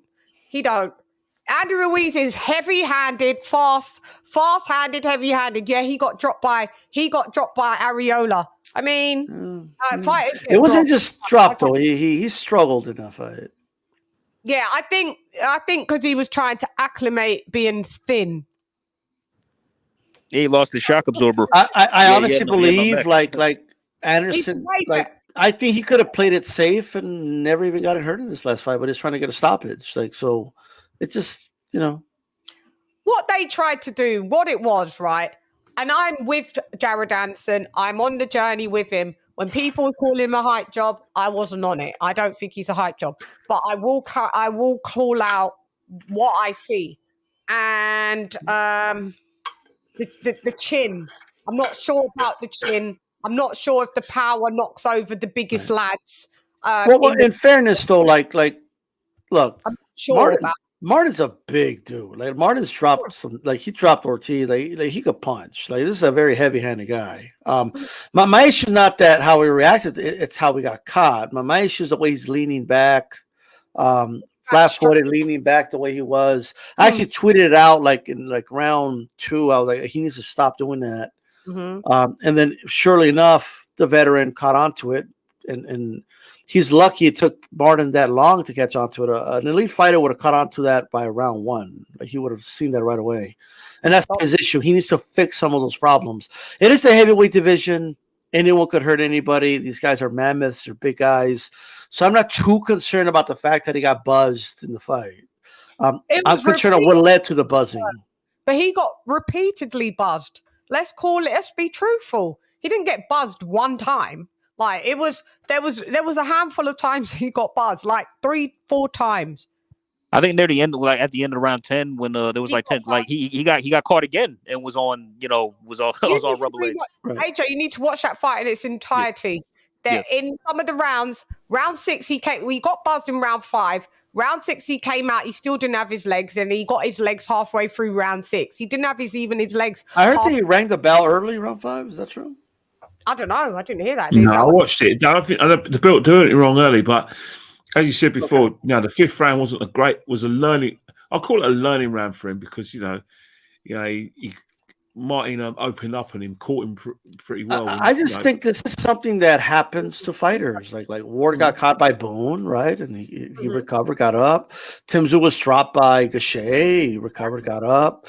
It is what it is. Like some fighters. We're giving props to the guy that got dropped. We're like shouts out to Charles Martin. We're praising Charles Martin to a degree of how well he done, and we're not really looking at well, I do look at the good things that Jared Anderson done, but this is always when you know that a fight hasn't gone your way, mate, when the C-level fighter is getting praised.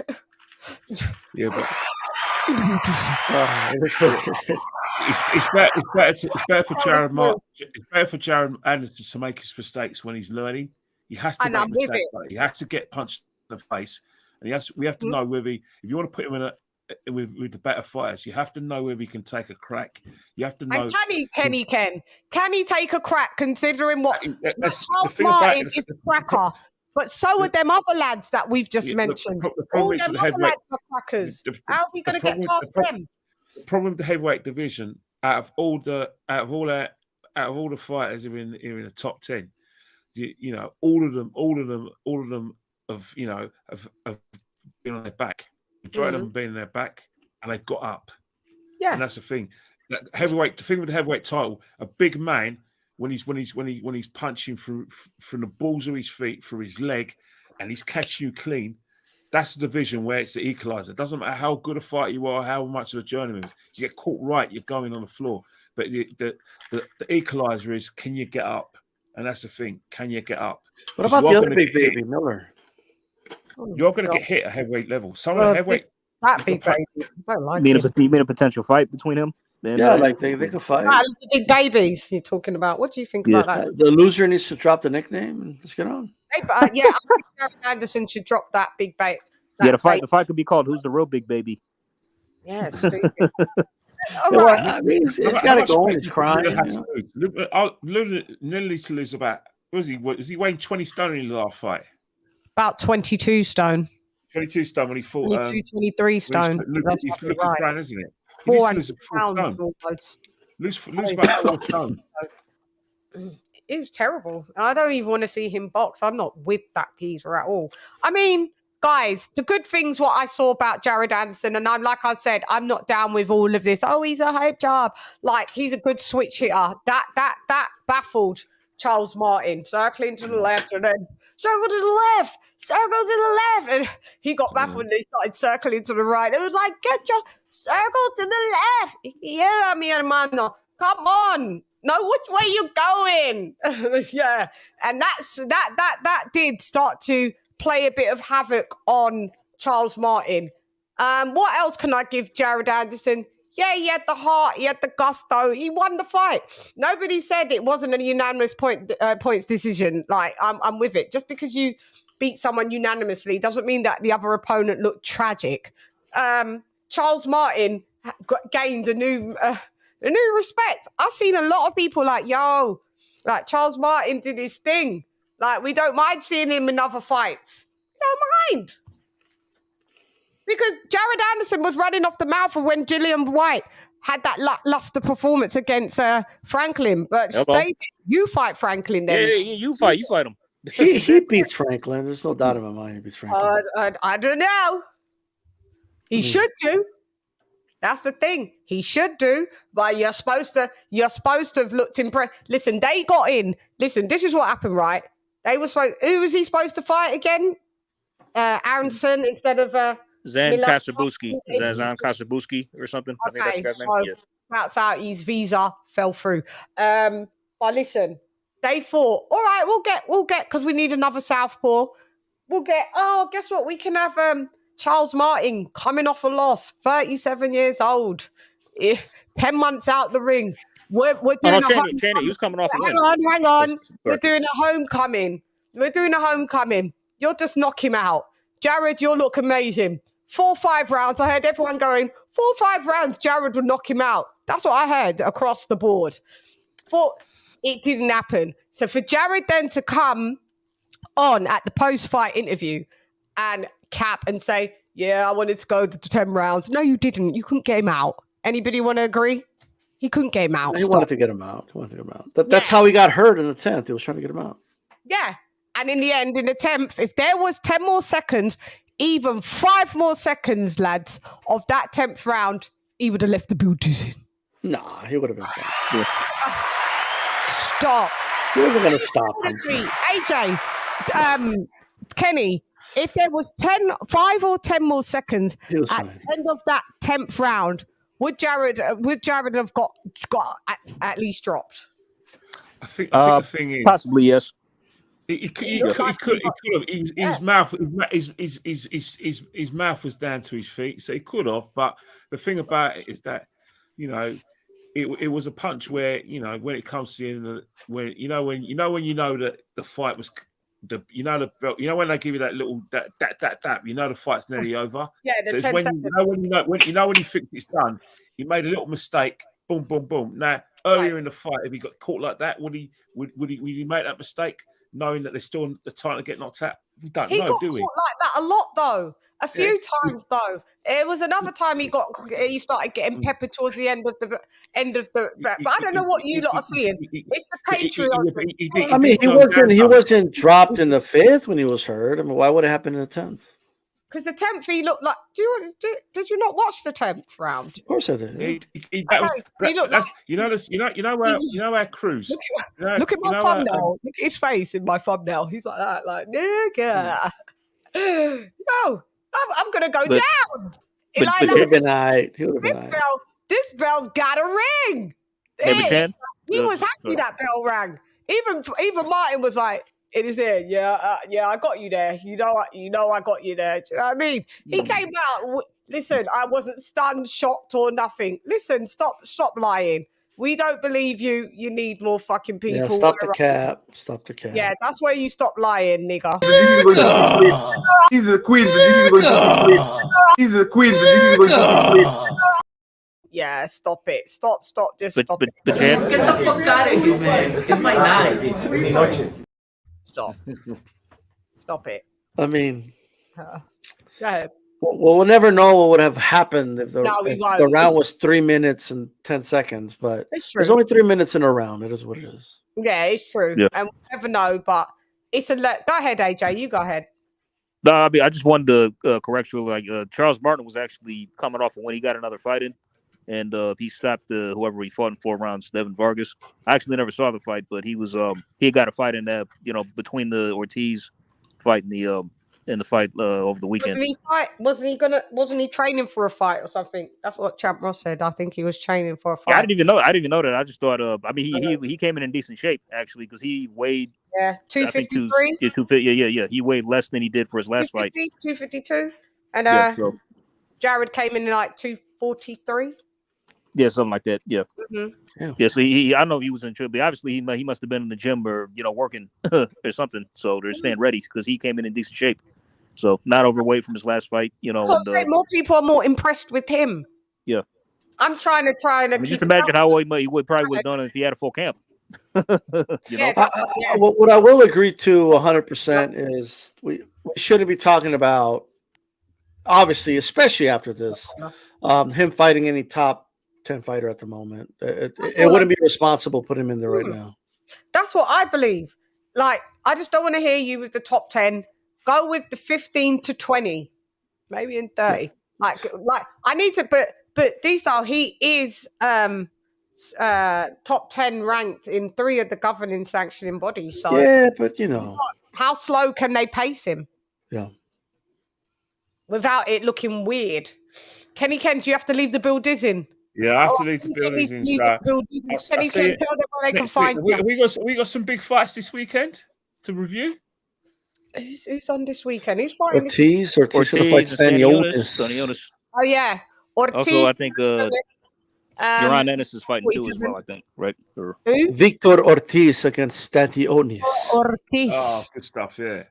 Yeah, I'm going with a Victor Ortiz win here. Love. Boots is fighting as well. Jaron Ennis is back. Who's he fighting? Roman Villa. He's the guy who upset. Villa, the guy that beat Rashidi Ellis upset him last time. Oh, okay. It's a good fight, actually. Like, finally, Boots getting in there with somebody with a pulse. So. With a pulse a bit, but hey, okay. But yeah, there's a couple of. We'll find out more, but those will be the ones Kenny can try and have a look. But yeah, look at Ortiz. Yeah, I'll get. It's just going to be me and a dog at the weekend, so me and a dog can watch some boxing, catch or any sport that's going, because everyone's out. Everyone's away for the weekend except for me and the dog. Oh, that's nice. That's all good. Well, tell them where they can find you. You can find me at KennyKen1972 at Instagram and Twitter. But as Elon Musk is deciding to throw his weight around and tell everyone how much money he's got and what he can do, what he likes in his own Twitter, I won't be paying him Elon's. We shan't. We won't pay more. Elon, you're a baby. You're a big baby. Go you're away. You're a pork chop. You're a pork chop. Absolute pork chop.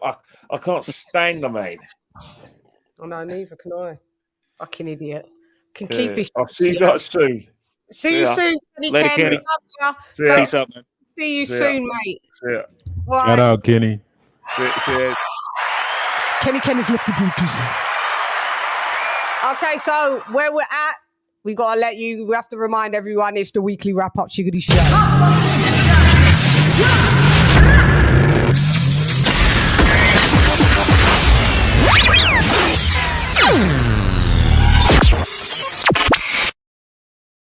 Okay, and now we've got a super chat. Let me do that.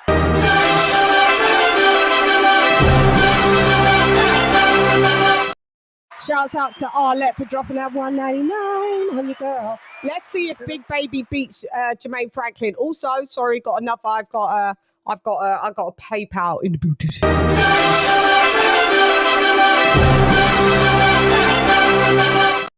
Go a couple of times for this one.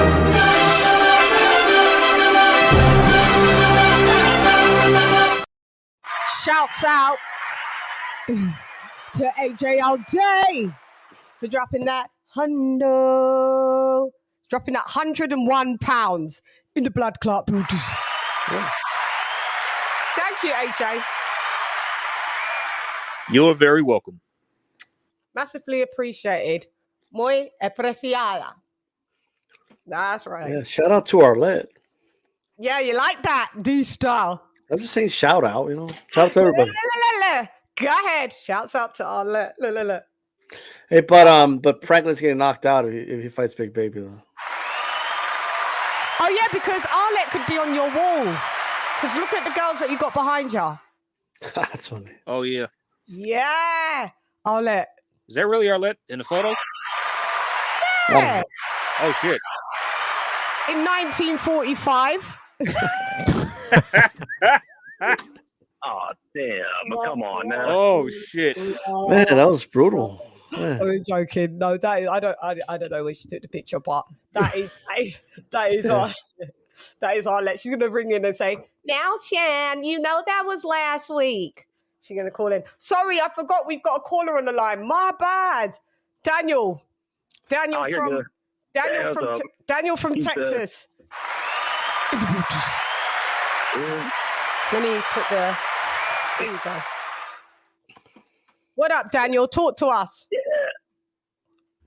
Not too much. Just agreement. Give me the rundown. What everyone said. You can go the rundown from the Savannah Marshall to where we at now, because I know me and you had a little word after that fight as well, didn't we? I had 7-3 Marshall, and one of them I gave Cruz. It was being generous, but I think Cruz just away all of her best advantage, which is the volume, because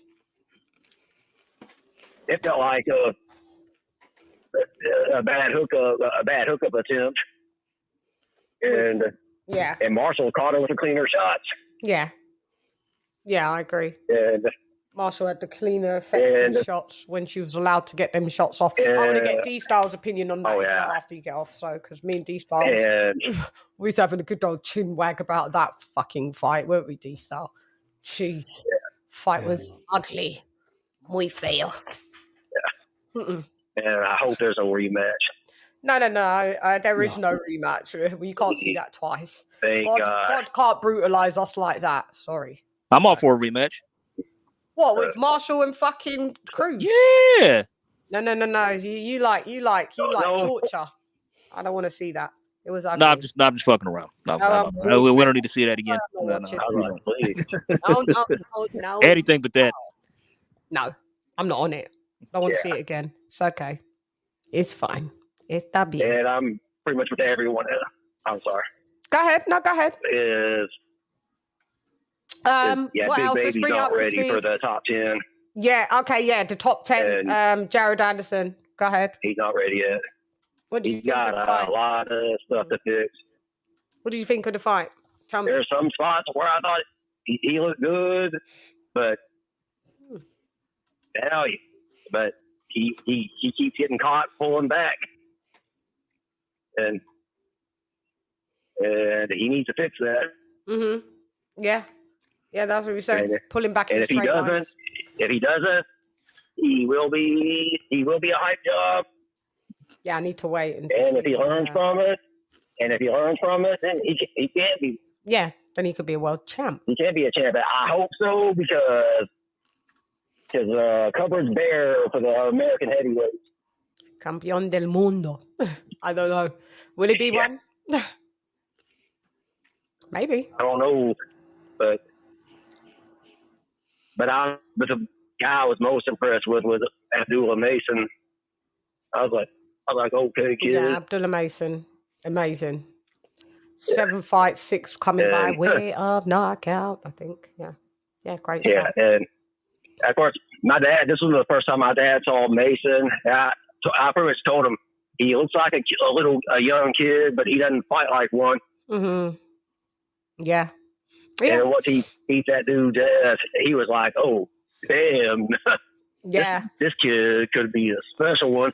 Yeah, we'll wait and see if this. Yeah, so far so good. So, yeah. Anything else before you wrap it up? You can call back in after, but yeah, and I'm gonna forward with the chat. With the panel. Another fight I'm hoping Big Baby was like. I can see Big Baby as Makhmudov. I'm curious to see how that would turn out. Just for the hell of it. Yeah.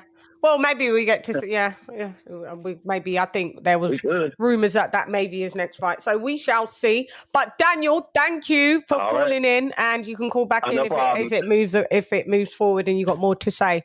Thank you, Daniel from Texas. Thank you very much. Shout out to you. Shout out. I'm from Texas too. I said I'm from Texas too. I'm just saying. Yeah, I know you're from Texas as well. I know my Texan hermano, so it's all good. Tell me, El Paso. El Paso, Texas. Yes. Yeah, tú sabes. Okay, so you let me know, D-Star. I want to, Edward. I will catch up with you I got to rewind it back for Marshall and Cruz because of D-Style, and D-Style's already covered the Anderson topic, and so I need to get your that opinion. Yeah. So, go ahead, unleash the dragon. I know you don't really wanna, niggas. If you hear me say, tell me what you thought about that fight. Damn, I heard that song in ages. You want me to talk about the Cruz fight? Yeah, where we was. Well, look. Let me tell you guys something, okay? A lot of people need to separate emotion from what you actually see. Look, Cruz Azern has done a good job courting and befriending a lot of people in the boxing industry, writers, people in the media, other fighters. She's friends with all of them, and they like her a lot, and all this and that, and they don't want to tell the truth. That's really what it is, okay? I'm going to be flat out honest. As a boxing fan, I would never show that fight ever to someone that's trying to introduce to the sport and say this is an undisputed champion defending her belt. I wouldn't do it. I would be embarrassed, quite frankly, to say this is an undisputed fight. This is the undisputed champion of the world, of the whole planet, of this planet.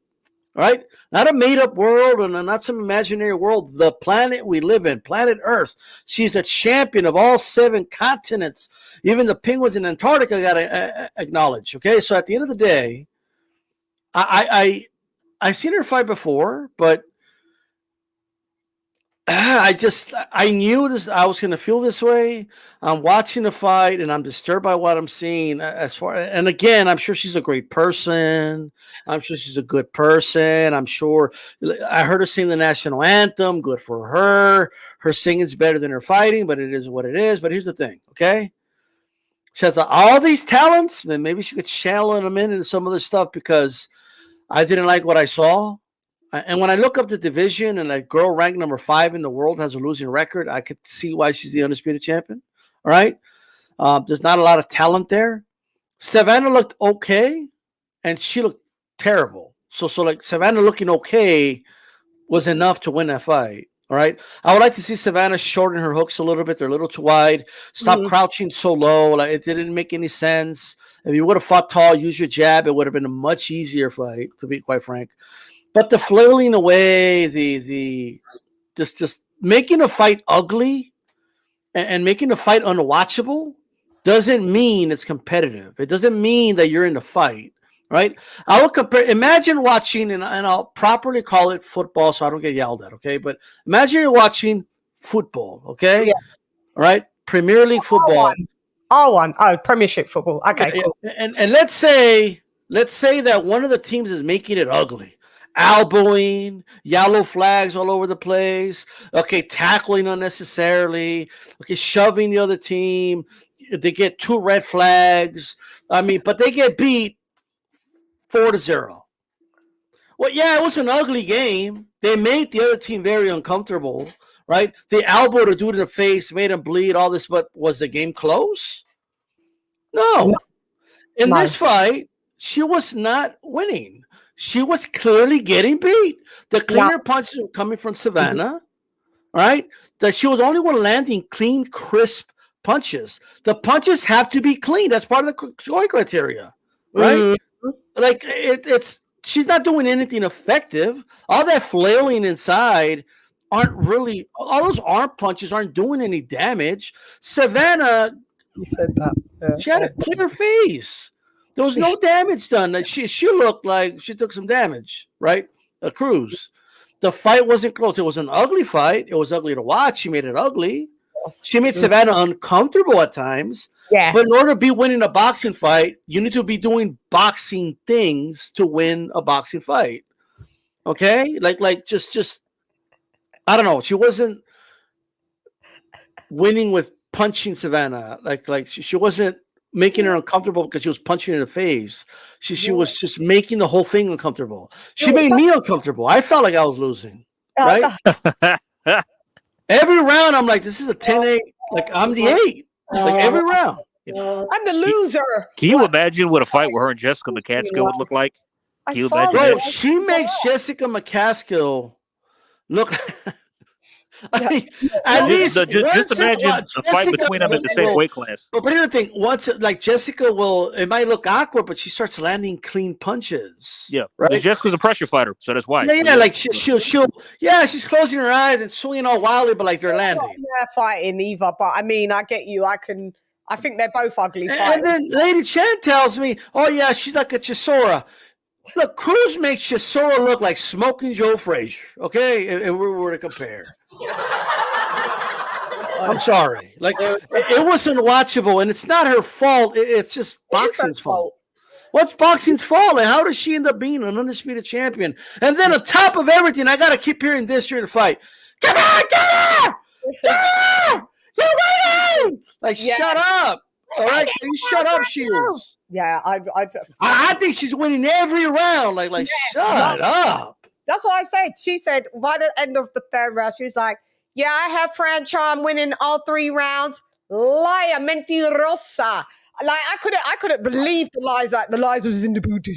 I'm surprised the Clarissa didn't say it was a robbery when it was over. Like, I mean, she changed it too really quick. But look, just one more point. Just to reiterate. Just because there's an attachment to the fighter, right? I had someone on the roundtable that said, "Oh, I met her. She's such a great person. I met her husband, such a great guy. They were so good to me. She's so good." And then he followed that up by saying, "Everyone thinks Savannah's the puncher. No, Cruz is the puncher." And I'm like, "Yeah, you're attached. Like you know what I mean? You're like, this is not." I mean, Cruz only had she only had 2 knockouts. Yeah, and they have a common opponent that she didn't knock out, but Savannah did. Like, what I'm saying is people become attached. And look, she's really good at making friends with everybody. So all the female fighters in unison were like, "Oh, this is a great fight." Like, what? Like, what are you talking about? This is a great fight. I'm sorry. It wasn't a great fight. The lie, I told you the lies was in the building. And then here's the thing. There's 2 types of uglies. There's like, you're a skilled fighter, but you fight negative and you're sticking out the joint, but you're using skill to do it, right? Stank it and out. then there's like ugly, like you're flailing punches and like it doesn't look skillful. It's just ugly. And that's what I was seeing. Like this should not be world championship boxing. It just shouldn't. It's my opinion. If I was a man fighting like that. Let me tell you something. Y'all would have She makes Raleigh Romero look like Ray Robinson. Okay, like she this terrible. All right, people were talking shit about Raleigh, rightfully so. Raleigh should not be a world champion. Okay, but if any male undisputed champion looked that bad, we would not hear the end of it. We just wouldn't, and rightfully so, by the way. Yeah, but a lot of people don't want to tell the truth. No, Part of it is because of the. Because it's women, they want to lie. They want to lie, and here's the thing: you don't need to lie. Like I like the Tater Cameron fight; that was a good fight. But so I'm not going to shit on every women's fight just for this. Like I'm not that guy. I'm not the oh man, women go kitchen, no fighting for you, boxing not for women, and that's not me. Like, you know what I mean? I'm just saying. Once you go above 140 pounds, the skill level it's like a cliff. Like it drops dramatically. That's why. What do you think? I mean, coming off a knockout loss, Harper moves up and dominates and wins a belt at 154 in dominating fashion, right? Why do you think Jonas moved up and she's just dominating over there, 154, 147, and they're a lot smaller than those girls. Mm-hmm. It's the skill gap. That's what it is. Yeah. And the fact that the smaller, more mobile, just more. It's a skill gap. That skill gap too as well. It's not just because they're more mobile, because male lightweights are more mobile than male welterweights. Guess what? We're not going to see Haney move up to fight Errol Spence and dominate. No. So I'm just saying.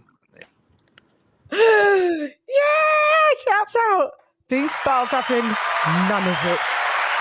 Oh, don't say that. She's such a good person. I'm just okay. Give her a Nobel Peace Prize. Don't give her undisputed belt. But I would like to shout out Fran Chan for singing the national anthem. She has a beautiful voice. She's got a great voice, but then even then she went out of breath. Do you want to be using your diaphragm and all that right before a prize fight? It was you want to be like. Yeah, it was too much. Hey, Chan, hit her up for a song. Hit her up for a collab. I'm a designer. I design my clothes. I was on American Idol. By the way, the disrespect. Oh, I never seen anybody sing before. What do you mean? Roy Jones was rapping on the way to a ring once. All right, I don't know what he was rapping. Was it the "You Must Have Forgot" song? I don't know. Yeah. You must have forgot. Like he was on the way to the ring. He had one of those the shit that Britney Spears wears. The gamers, what they wear. Yeah, like Roy Jones did it before. I'm just saying. Shout out to Arlette. Super chat. Shout out to Arlette. Yeah, you got a fan in the buildings in Arlette. You have. I just give a shout out because you give a super chat. That's all I'm doing. D-Star, I know you. I know the smile. I know the smirk. I know it. D-Star, you can't trick me. I know it. Arlette, you got a fan in D-Star. So, no, you put yourself back. It's too late, mi hermano. It's too late. Okay? Shout out to her super chat, though. Shout out to her super chat.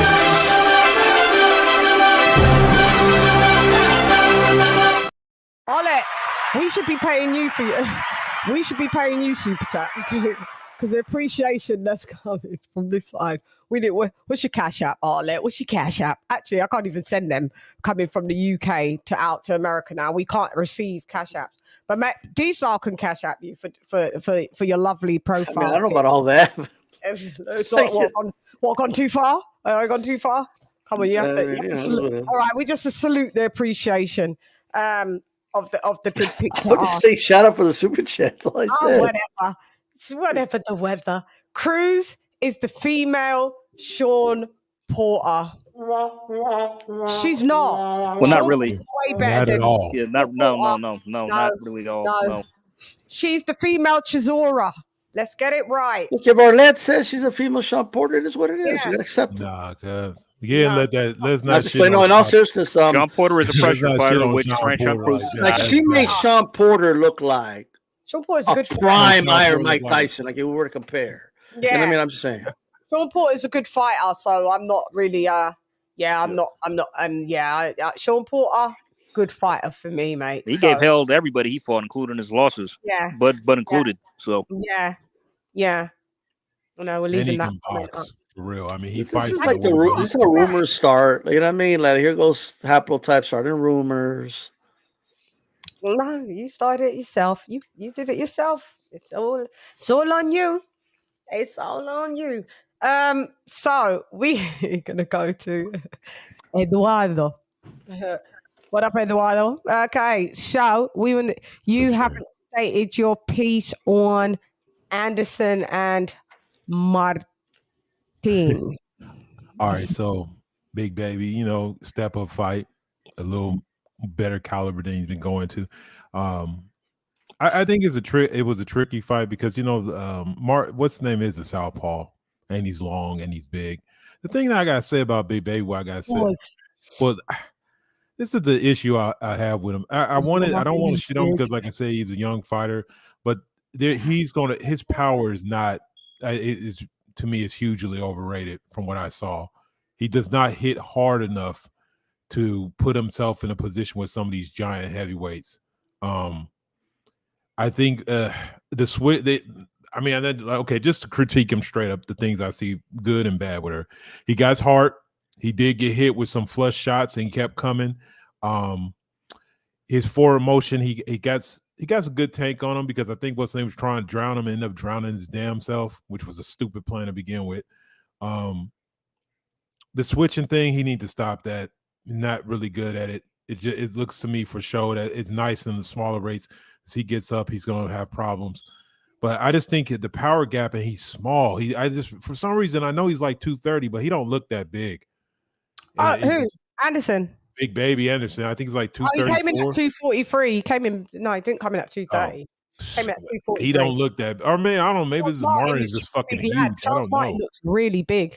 Yeah, he's just a big ass dude. But he was nailing with that straight left hand. And Charles Martin was funny. It's like when he was having success, it looked like he was grabbing him like, you not see you hurting the young kid? What the fuck are you doing? It's just bad business. Like Martin's just not that good of a boxer. But he does hit hard and he doesn't have the greatest chin. So I was surprised he made it through the fight. I don't know, man. Like I said, I don't want to shit on him because like I say, he's 23. It's a step up fight. He did some good things in there, but I think there's also the bigger guys or the guys higher in the division. I'm gonna say if that was Billy Bane Zhang or somebody like that, he probably would have got knocked out in that fight. I'm just gonna be honest, because he's getting hit with flush left hands, and like I said, but he showed some grit, some toughness, and we'll have to see what he does in the next fight. I don't know who they're gonna put him in next, but I got to see what he does in the next fight. Like I give the performance maybe a C+. What's the good things he done? He got good footwork. He got a good motor. Like I said, good chin, good determination. I've seen fighters get hit flush like that and want to give up. He wasn't going to give up. Like I said, decent footwork. He able to cut the ring off. He did have some good ring generalship. He just looks like he got some work to do, and he's still, like I say, he's still young. But I think he got some polishing. There's some things he can work on defensively. You think Joshua should get more respect for what he did? Because I remember when Joshua beat Charles Martin, people was even up until because people didn't know Charles Martin was going to take this fight clearly, and I remember even up until about 4 or 5 weeks ago, people was trashing, the route that Joshua became the first champion with a trash fighter like Martin. And it's funny how the tones it's swung like, oh, what Jared Anderson did was amazing. If you want to listen to crazy weirdos talk about boxing, they'll say all kind of shit. Charles Martin is a former world champion. Yeah. Regardless of what people say, there's a whole lot of fighters that you probably could say they're better than him, and they can't say that. I think he's gotten better as time has gone on. To be honest, that was a big stage to be in, and he got shocked and knocked out. Everybody can look back in retrospect and say something about somebody. Come off a loss. Yeah, and say, oh, well, he's not that good, or I don't know. Maybe it's just look. Let's be honest. Okay, so if we want to do the matchup, if I took Anthony Joshua that night that fought him and threw him in the ring with Big Baby Davis right now, he gets knocked out. First round. Eric Anderson. Yeah, Big Baby Anderson. If we're comparing it, basing it on that, out Anderson or AJ? No, AJ knocks out Anderson in 30 seconds. Who does Anderson beat right now in the top 10? Because he said he wants to go to the top 10 now. and he was calling because you remember those like, who would you want to fight? And he was like, I don't want to say names, so because that was not impressive. And then he was like, actually, anybody in the top 10. So he can't beat nobody. He couldn't beat people in the top 10 from when he can't beat none of them. I'm right now. What I seen that night, last night, he can't beat none of them. Defensively, he's just not. He's just not ready. Because him though, right? Because I like him though, and I'm rooting for him. I like him. It's just that's what I'm saying. That's why I was trying to be critical, but not shit on the dude, because I understand he is stepping up in a fight with a veteran who's like, I mean, Charles Martin, he's a gatekeeper right now. Well, it looks like it, and he'd be a good one. He looks like, so that's he's a gatekeeper at this stage. He's a gatekeeper. You got to kind of like, it's your opportunity to look a certain way. Those dudes can make you look bad, and I do. He credence to the southpaw stance being difficult for people to deal with. But he's a switch. But top 10, he can't beat none of them. I think he gets beat by a lot of them. That's why I just brought up Zhang or whatever. Zhang with that same left hand stance, I think he stops him if he was fighting that last night. Yeah, the left hand was giving him problems. I was saying when you was gone that I reckon that it would be nice to see him fight a Carlos Takam. Or Martin. He'll take the fight. Martin Bacoli. Shit. Throw him in with Chisora and just beat up on Chisora. Just fuck it. But I mean, do you know what the problem is that I would say about the Takam fight? I mean, I guess I want to discount Takam because he's a little older, but the size thing, they're more suitable in size. They're both about the same height. But Takam is a dog, and I don't know. Takam's only 6 foot. 6 foot. Jared's 6'4". I thought he was like 6'3". Takam. No, Takam. No, 6 foot. Go check. No. Well, then that's even worse then, because I'd be like he could fight up under him. I think Takam is going. Right. I don't know if Big Baby can fight on the back foot. I think Takam will force him to do that. Yeah, it would be a nice test because that's what Takam's a test. He's the gatekeeper. So I'd like to see him because Takam stopped Makhmudov, is what I was saying, with Makhmudov's knockout spree. So I mean, now I want to see, because Jared's supposed to fight Makhmudov. I'd like him to fight. Let's see what Carlos Takam, how roughed up he could be by Carlos Takam. I mean, I'd have him ultimately. Guys, would you have him? Could you say, hand on your heart, that Jared Anderson beats Carlos Takam? Hand on your heart. I would say he's the favorite, but would you be like, yeah, it has to be an outboxing? Go ahead, mi hermano. Hand on your heart, you would say, Jared. Okay. Jared beats Takam. Lo que sea. You couldn't say it. You couldn't say it with hand on your heart. He'll beat Takam. I think he would. I think Takam will make it. Takam will make it difficult. Oh, say, can you see? Like on my heart, he beats him. Okay. All right. Sorry, AJ. What would you say? I don't know. I don't know. If Takam landed, look, I don't know about his punch resistance. And as a heavyweight, that's the worrying thing. Like, if Takam hits him with an overhand right, does Jared Anderson go down? Yeah, yay or nay? Well, Takam is not that big of a puncher either, honestly. Is he? Could we really rate? I mean, he's decent, but he's not like a big puncher. No, I mean, but I would say that he's a hard enough hitter to drop you. No. I'm going to take that back. Actually, take that back. Takam hits hard. People like to say the first time that they saw Joe Joyce get wobbled was just the other day with Zhang. No, go and look at the Takam fight. Go and look at when Takam landed the religious overhand rights on Joe Joyce, backed him up, and Joe Joyce stumbled. People don't remember that. Yeah. Takam's hard. Yeah, he does. I mean, but I think I agree with these guys. I think Anderson could beat him, but Takam will make it difficult. He'll make it. It won't be easy. If Takam lands on Jared Anderson, in my opinion, with that velocity, with the overhand right. Oh, Chan, we know he's your friend. I would pick Jared Anderson to win, but it wouldn't be comfortable. That's all I'm saying. Would he appoint him or knock him out? What do you think? He wouldn't knock out Takam. Yeah, okay. He can't. This is what I'm saying. He doesn't have the power. Él no tiene poder. I think we're gonna see him. I don't know about Takam. Takam's a tough guy. I don't know about Takam, but I'm not ready to say he doesn't have power. I'm not ready for that. Like, I think you don't just knock out Like he was in a knockout streak. Knockout streaks come to an end. Like Edgar Berlanga, he knocked out 16 bums. Yeah, you can. Who was Jared Anderson really not? Could he go back? Could he become another Edgar Berlanga? Perhaps, but I don't know. I think he's going to knock out some guys. I do. I think he's going to go back to knockouts. Not in the top 10. Well, not at the moment. We talked about that. Like not right now, but he could. He has power to hurt guys. Yes, like I didn't exactly see Martin marching forward the whole time. Yeah, no. Yeah, mi hermano, ¿quién? Who?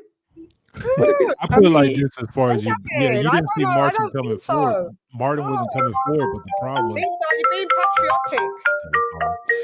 Look, all I know is it's possible. Hang on, turn it down. Like all I'm saying, I'm not ready to just say, okay, this fight went to this and that's it. You're not a puncher. I'm not even saying he's a punch. I'm just saying I'm not going to say he doesn't punch hard. Yeah, I think he can. Like I think, like Tyson Fury didn't have, like he fought some quote unquote bums and he wasn't knocking all of them out. You know, like either you have power or you don't. Like so. Oh my gosh. I'll turn the telly down. Oh, I did. No. Yeah. All right, go ahead. Arlette is in the booties. Why have I still got caller Daniel from Texas? My bad. Sorry. Go ahead. I don't have the TV. Or whatever was feeding I have back. pizza. Yeah. Whatever. I just wanted to say that that you were 100% innocent and you're rooting for the kid. Because I didn't see the fight on Saturday live, but on our chat, you gave him praises. You gave him, but you were yet realistic. That's all. And you have to remember that this is a heavyweight division, and unfortunately, they're talking about skills and all that stuff, but we're talking about how about his chin and how about his punch. And that's all. I mean, unfortunately, that matters a lot. And it does.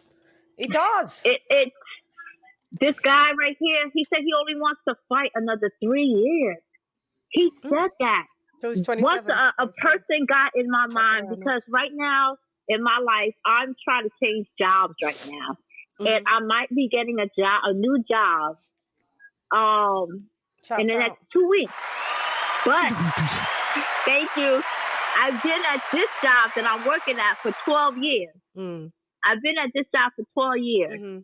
So if I know I'm getting another job in 2 weeks, mentally I'm like really checked out of this job. Yeah, you checked out. So once somebody is already saying, the reason why I'm just comparing it, you know what I'm trying to say. He's checked out.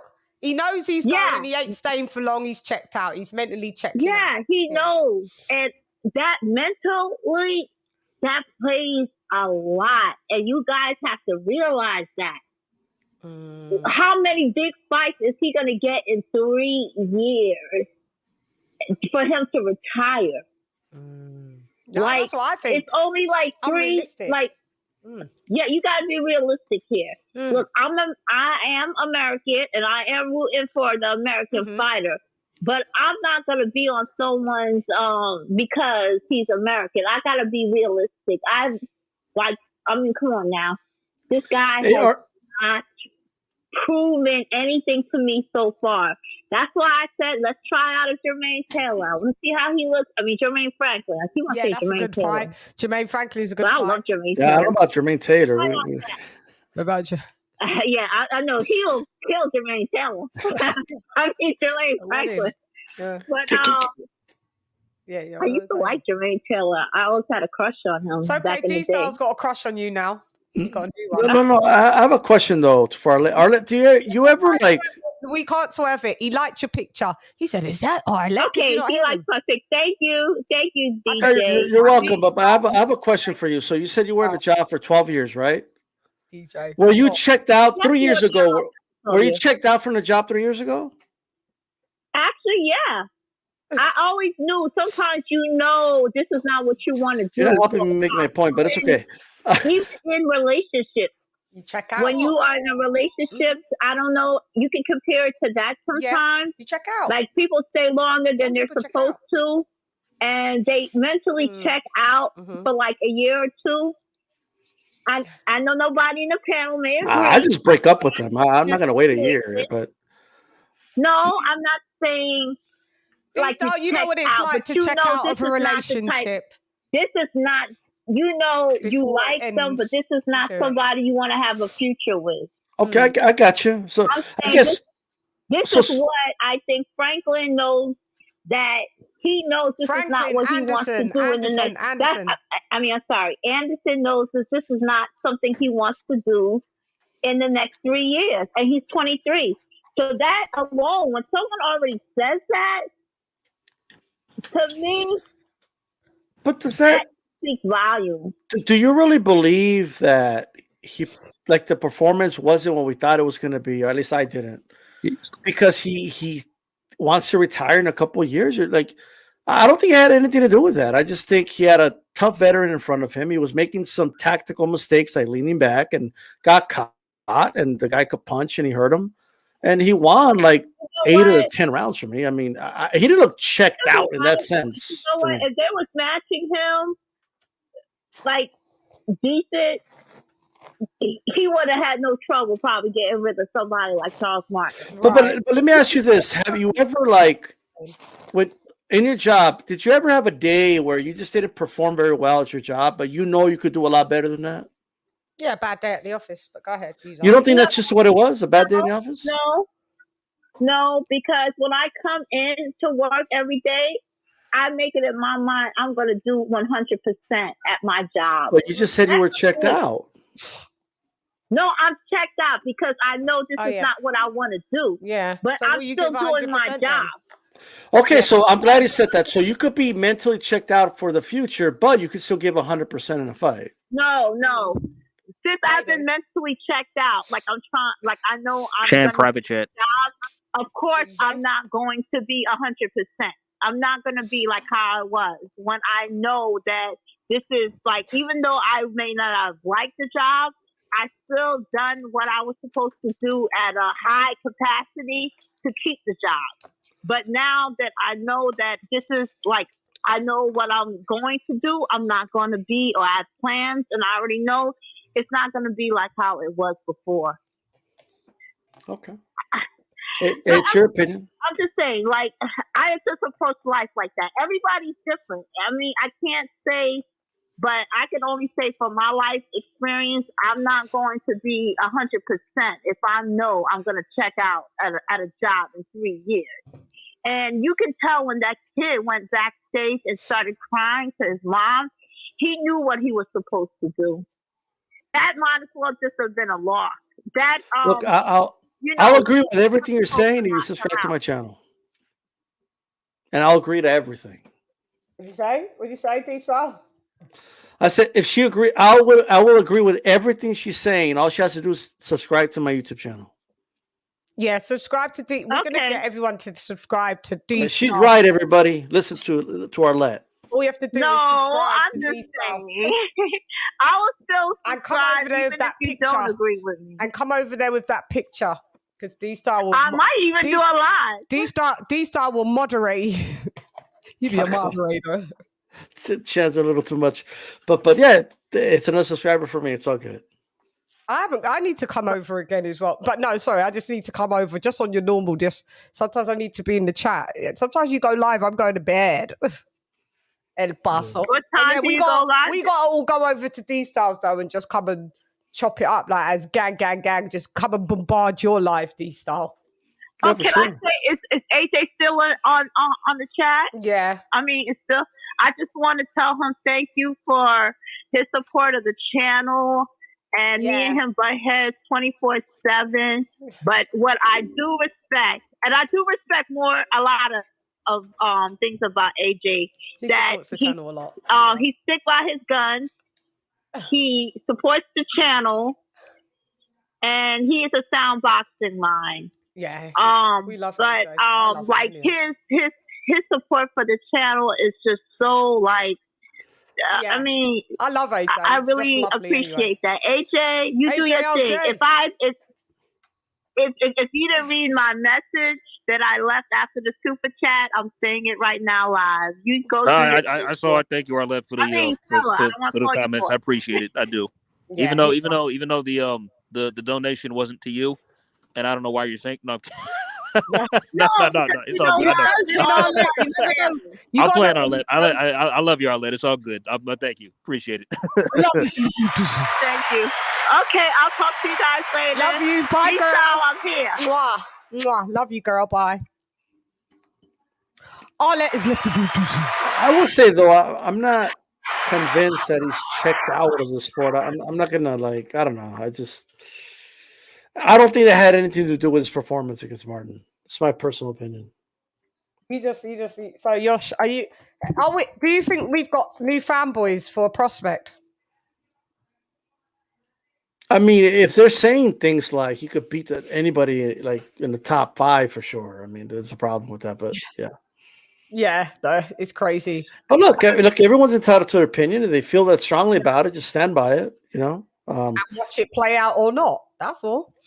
Yeah, that's all you can do. James Rudd, Ms. Lady, you shooting fireworks off tomorrow? No, probably not, but had to ask. No, we don't celebrate. We don't have Independence Day here, but shouts out. By the way, quick safety tip about fireworks. Mm-hmm. Do not light them if they're a year or 2 old. Really, what don't do that. So something very bad once. I'd rather not explain. But if you have 2-year-old or year plus old fireworks, toss them. Don't get rid. Don't light them. Get rid of them. I do want to say, I mean, asking someone from the UK, from England if they're going to celebrate 4th of July is kind of ironic, but it is what it is. I get asked if I'm doing Thanksgiving a lot as well. Don't you guys do Thanksgiving? Oh, so you was one of them. God, you was probably one. It was still a British colony when the Thanksgiving happened. Yeah, but it was you lot them slaying the Indians. I don't support it. I know about No, the truth is kind of sad for sure, but I mean, I don't celebrate. We don't celebrate that here. No, and my family that are in America. Like, I never tell them Happy Thanksgiving. They know my stance on it because I don't agree with it. I agree with trying to get a day off and, family comes around, but I don't agree with what the day represents. There's days that's here I don't agree with probably what they represent, but, I mean, the slaying. I don't celebrate Columbus Day, and I don't think that. We don't even have that day. See? Yeah. We just have days that are called bank holiday. It just means the Queen decides to have a day off where the banks close, and we have them. The weird holiday y'all have is Boxing Day. I guess where you box up shit. Day. Really? Yeah, Boxing Day. That's the day after Christmas. Is called Boxing Day. So that's like you're boxing shit up for refunds or something like that, or what's the whole? Sales happen. I'm not sure. Is it not like a Black Friday or something like that? Or? Yeah. Everything gets slashed, but there is some kind of historic reason for it. I forget. I'd have to Google because I was like, what is this day? I would just if I was a boxing promoter, I would just put boxing fights that day. Boxing on Boxing Day, innit? That's what I thought it was. Yeah. I was about to ask. Something else. It means something else. It does mean. I looked it up once. It was, but I already forgot. But I think it had something to do with boxing up, gifts you don't want, stuff like that. Yeah, something like that, D-Star. You might be right. Yeah. I did look it up and I thought, what? Because I never knew what it really was about. But yeah, that's what it is about. It's whatever. But yeah, we don't really have days where we celebrate slaying other people. Because I mean, the British colony would have just... Well, okay, the Thanksgiving thing. They're not celebrating slaying Native America. That's not what it is, but no, it's a longer story to that. That happened down the line. That happened later. So what are you thankful for? So what are they thanking people for? No, it's basically the ironic part. The Native Americans saved the lives of the colonists by feeding them and showing them how to grow crops and stuff like that. And then in a form of being grateful to each other, they had dinner together.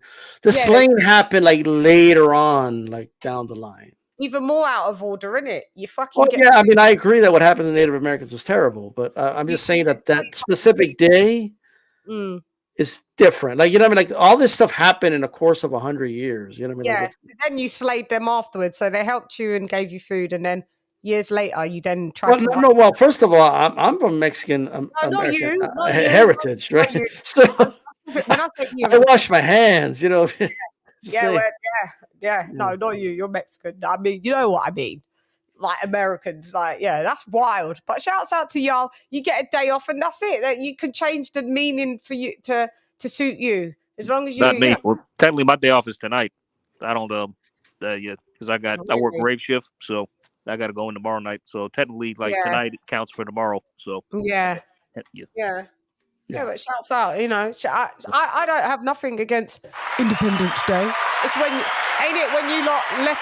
When you beat the UK in the Civil War, is that what it is? It is that, isn't it? Independence. Revolutionary War. Yeah, the Revolutionary. Yeah, sorry, the Revolutionary War. Civil War was right.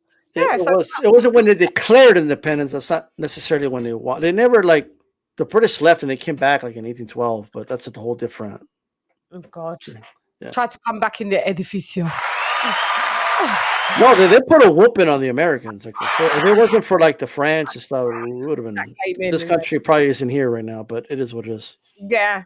Okay, but you get a day off. A lot of my family's American, so we'll be calling them. They're all Independent Day. My sister's there, my nephews, nieces, cousins, aunties. I feel like 1812 was like everybody's there. I feel like it was like the Redcoats, like just showing up to beat up the Americans and then leave. Kind of like just so you know, we just had a lot of shit going on, but we're gonna leave now. But just so you know, I think that's what it was. Yeah, we can still whoop your ass. Yeah, that's what it is. I guess. Whatever. American history is very new. It came after we left. Like your history is that American history is very new. It doesn't really. I just want to fire firecrackers. You know, I just want to light up some fireworks and. Yeah. I wanted that. Sparklers. Well, just look at the date on it. That's all I'm saying. It's a day where we celebrate. No longer than a year or two, please. The 4th of July is just kind of like it was a transfer of one great empire to another one, pretty much. I mean, that's pretty much what it was. That's all it is. Yeah. So shouts out, everybody. What are you doing tomorrow for it, G-Star? Any food? Just pop some fireworks. You know, that's all. Like. Are you doing any food? I am, like, I'm not gonna lie, like I am. Yeah, I am thankful to be American. I think this is a great country with great people. I'm not fond of the government or what the government does overseas, but it's there's a lot of culture here, music, movies, Hollywood. Like, there's a lot of great things that come from this country, and my grandfather came here for a better life, and that's what happened, and that's that. So. Yeah, there's a part of me that is a little patriotic. Have a better life in the end, did he? What's that? Did your granddad have a better life in the end when he came? 100%.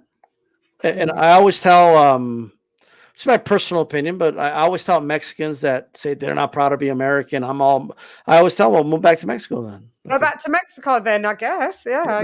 But look, it is what it is. But what I will say is, I'm proud of my blood and my heritage of being a Mexican American. But I'm also proud of being American. So. Yeah, exactly. I get it. I'm a Black Brit, so I get it. I'm proud of my heritage, and I'm proud to be British. That's it. You know. That's it. So I get it. We get it. And this is a country that was built on.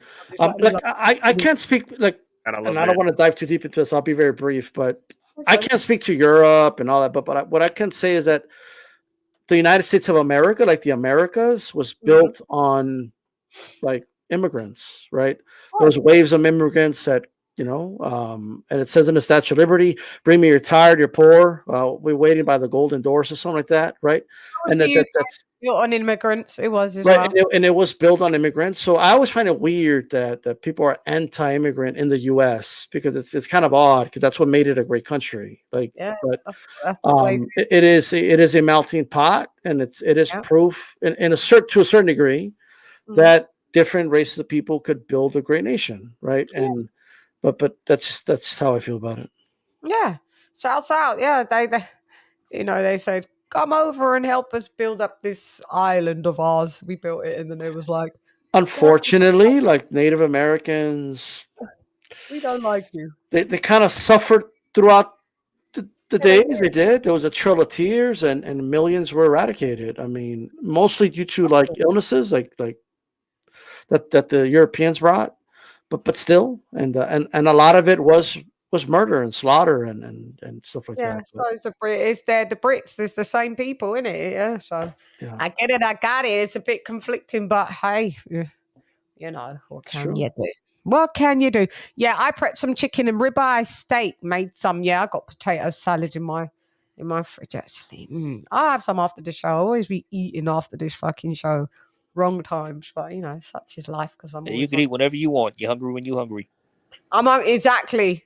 I'm hungry when I'm hungry, mate. Yeah, there's no rules, and if they are, I can break them. Okay, so Savannah Marshall, who? Okay, Abdullah Mason. He wants to speak about him. Anybody else on the card? Abdullah Mason. Are we thumbs up in Abdullah Mason? Yes, he got a first round KO. Was it 1 or 2 rounds? I think it was. Was it 2 rounds? It was 2, right? Yeah. You look good. You did this thing. A lot of your Top Rank got a lot of good prospects, man. They do. They have. I didn't get to watch the undercard, so I can't comment. Oh, you never watched it? Yeah, you need to go. I wonder if you can have a look at it. It was a good undercard. Yeah, that day boxing was great because we had the UK card, and then we jumped into the US card, and it was a good day of boxing. I thoroughly enjoyed it. I wasn't going live. I was going to go live at first, and then I thought, no, I kind of just want to. I usually catch up like Monday night and stuff like that. I had to, yeah. Go ahead. Yeah, but Makhmedov destroyed his opponent as well. Oh yeah, Makhmedov destroyed the African dude, didn't it? They walked through that guy in 2 rounds. Honestly, it probably should have been stopped after the first round. Destroyed him. The how they looked, like the size. Woof.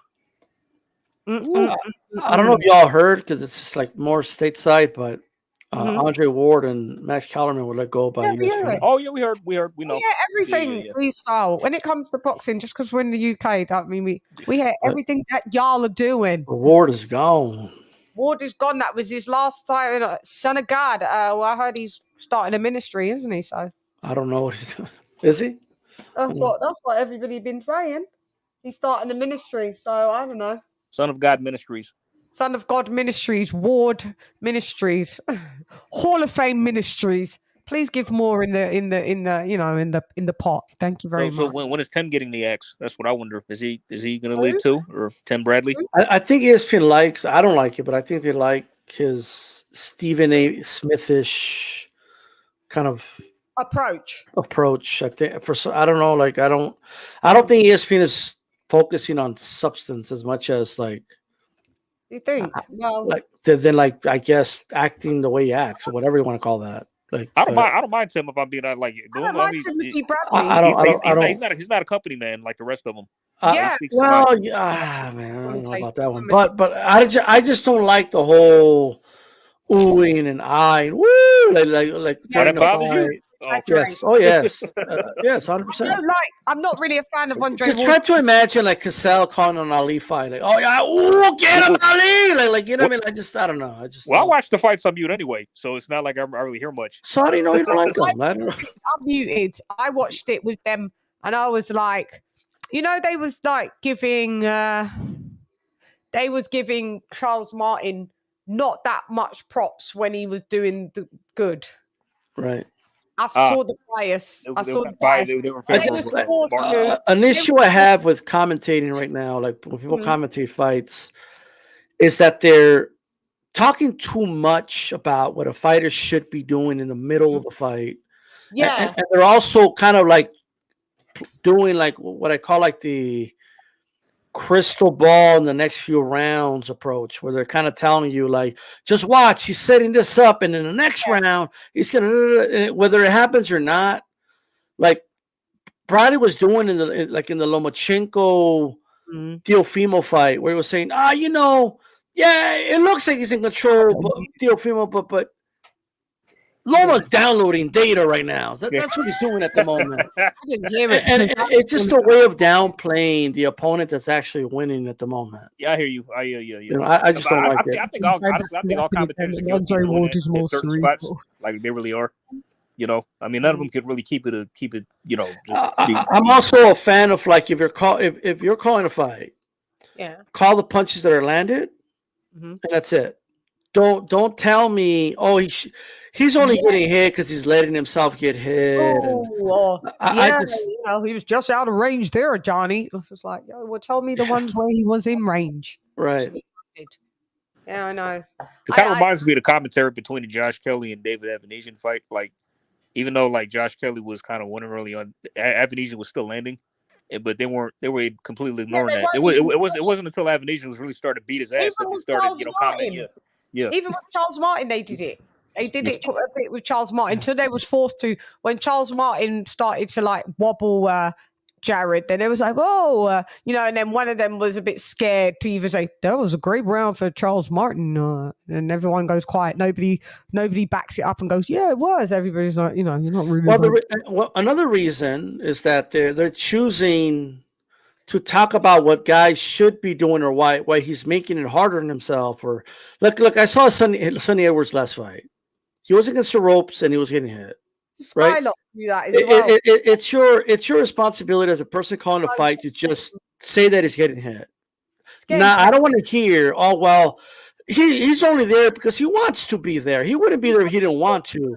On the ropes getting peppered. Stop. Yeah, but they say it in a way to discredit what the opponent is doing. And I think the benefit of the doubt they call out what everything good the house fighter does, but ignore what the other fighter does, more or less. They do, yeah. But I don't like that though. It's bullshit. Neither do I. It's bias. It's bias is all it is.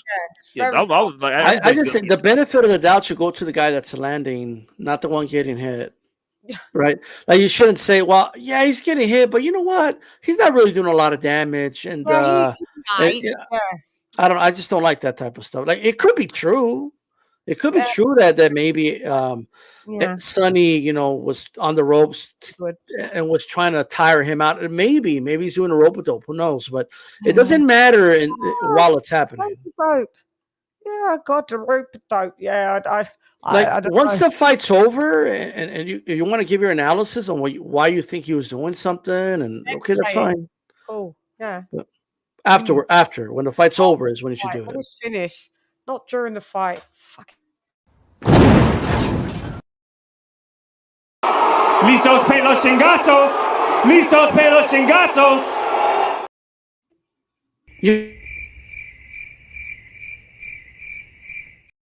I know he was trying to say listo para los chingazos. I know that's what he was trying to say. He was supposed to be saying listos para los. But he said listo pelos, so he said hair in between. I mean, ready hairy punches, I guess. I mean, I don't know. But yeah, he said pelo, which is hair. So, but it's all right. I'm not gonna judge. He tried. At least he tried El Gringo. I liked it though. I like that energy. The real gringo, acento de gringo, listos pelos chingazos. That's right. You gotta love it. At least he was trying, anyway. You know. I like that energy. To be honest, I don't like oh yeah, I'm gonna try my best. I respect him a lot. Like, that's Mexican Spanish show. That was more what they saying. Like, I'm ready for the. Listo para los chingazos mean get ready for the. Get ready. Just to fly, pretty much. That's pretty much what kind of like the war. Like we're gonna get ready. Okay, yeah, that's what I thought. Ready for the fight would be like the most proper translation. Ready for the fight. Okay. Yeah. Or get ready for the fight, I should say. Yeah, I'm getting ready. Listo, mate. Listo. Estoy lista. Listo pelos. Like you're ready for hair. What the fuck is that about? Siempre. No, we're not ready. Well, we could be ready for hair. Pelo. Can we? Look, we're ready. Yeah. Okay. Hey, but look, I gotta get going. It was great being on. I gotta go run some errands and stuff. But shout out to everybody. I saw Apple type in the chat. Shout out to him and Tony Boswell and all that. Besos para ti. Good night, sir. Peace out. Thank you. Buenos días. Buenas noches. He has left the edificio. Buenas noches. Good night, D-Style. Yeah, we tied it all up with a little bow. That's what we do. We finished, AJ. Like the motherfucking woo. Me and you. It's always me and you. It's always me and you. It's always us left over, isn't it? It's always left over. I'd like to thank you, AJ all day. Thank you for your donation as well. No problem. Thank you for having me on. Thank you very much. Muchas gracias. And thank you for hanging out. Oh yeah, I will hit you up because we got anyway, Fulton. Oh yeah, I saw it. Yeah, do we talk about that or no? Or I can't recall. We're going to do the resume deep dive on Wednesday. So okay, we're going to do. That's what's going to be on CHANN. That's the next CHANN. If we discussed that, I apologize. I must have forgot. Did we talk about that or no? Or No. Oh, okay. No, but we're going to do the resume deep dive on Wednesday anyway. So it doesn't matter. Anything I need to do to prep? Or normal. We don't. So me and Blood, we don't know loads about. So Sporting doesn't know loads about Fulton. I said that you're quite in the know of, of them, and Blood is learning the new bits and pieces. I know a bit about Fulton, a little bit about a new way. So I said, well, it's a learning thing, so that's why we do it, and we're going to see who has the better resume. Sweet.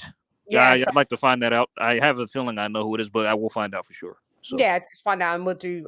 We're going to do their last when Inoue became first champ. So we're going to go back. I think we're not doing the whole resume. We're going to go back like the last 10, 11 fights. That works. Yeah, that's fine. So yeah, about that. So yeah, I'll touch base with you anyway. I'll touch base with you. Sounds good. I'll give you that. I just did the thumbnail. It's out. It's there. So yeah, it's in the ethos. So yeah, I want to thank you, AJ all day. Love you all day. You're the best all fucking day and twice on a motherfucking Sunday. Likewise. Love you more. Thank you, AJ, for coming through like motherfucking woo. Mwah. Yeah. AJ. I've got to do the members only roll call because I didn't absolutely. Alrighty, I will catch you later. Yeah, bye, babe. See you later, AJ all day. Hope you guys have smashed the like button. You had no choice because it said it on the fucking poll.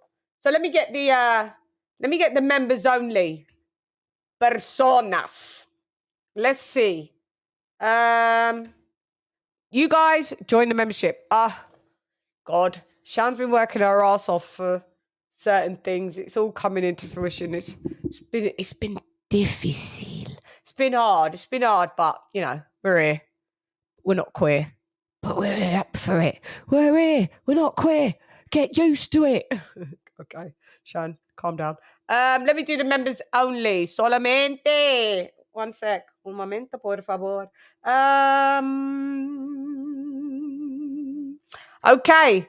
I would advise you to join the membership only for $2.99. If you want to up it, it may go up. If you want to up it to the highest scale, I will give you, one-on-one contact with me where we can chop it up just one-on-one on a Zoom meeting or a, thing for yourself for an hour. So check the different levels of membership. Pick the one that you want. It does start from a cup of coffee a month. There you go. Okay, so here are the members. We have Ahmed in the bootism. Monica Boxing in the bootism. Sammy Ali in the bootism. Donald Banks, DB in the bootism. Nesta Bedford in the bootism. Hope you're all right, Ness. Zara K in the bootism. What up, sis? Karma Serene, the Queen in the bootism. King Boxing. What up, LadyChann? In the bootism.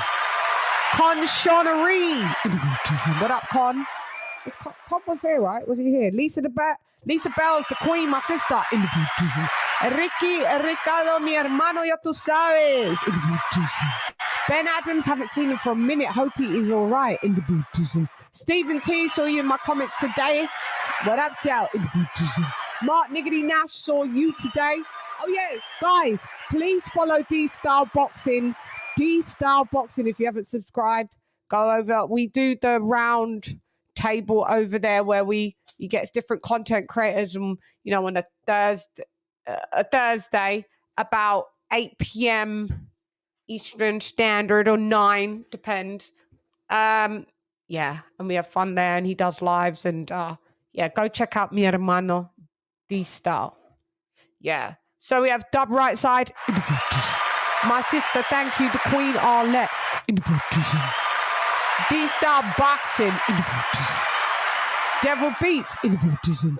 Jimmy McClenley in the building.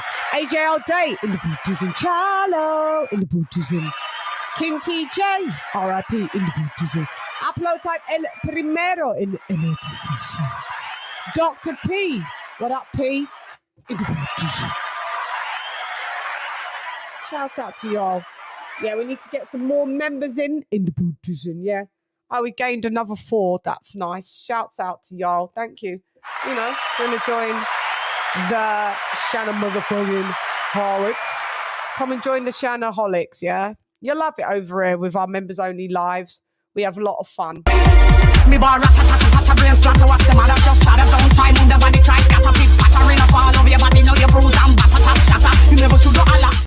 You never should Allah. Anytime you see them, you're up in the tata. Mommy try call, but you never ever answer. All right, can't take no check. Pop your collarbone, can't your neck. Well, hand mine where you are step. Certain place, you can't get pimp on your rip. But mine pilematic. Overdose and send your body in a wreck. Car not named Carper. Carper said, nobody with the walk in the lyrical check. Who's gonna walk with you tonight? You should know, don't you know? Follow. Yeah, check out the music from LadyChann. Yeah, we ball rat-ta-ta-ta-ta, blian sprata, what's the matter? Yeah, that's right. Anyway, great live stream. Saludos. Saludos a todos. Saludos, mi gente. Yeah. Get them lights up. Anyway, so, we're here to tell the motherfucking truth, the whole truth, and nothing but the truth. Help me God. Colonel Jessup, did you order the code red? You don't have to answer that question. I'll answer the question.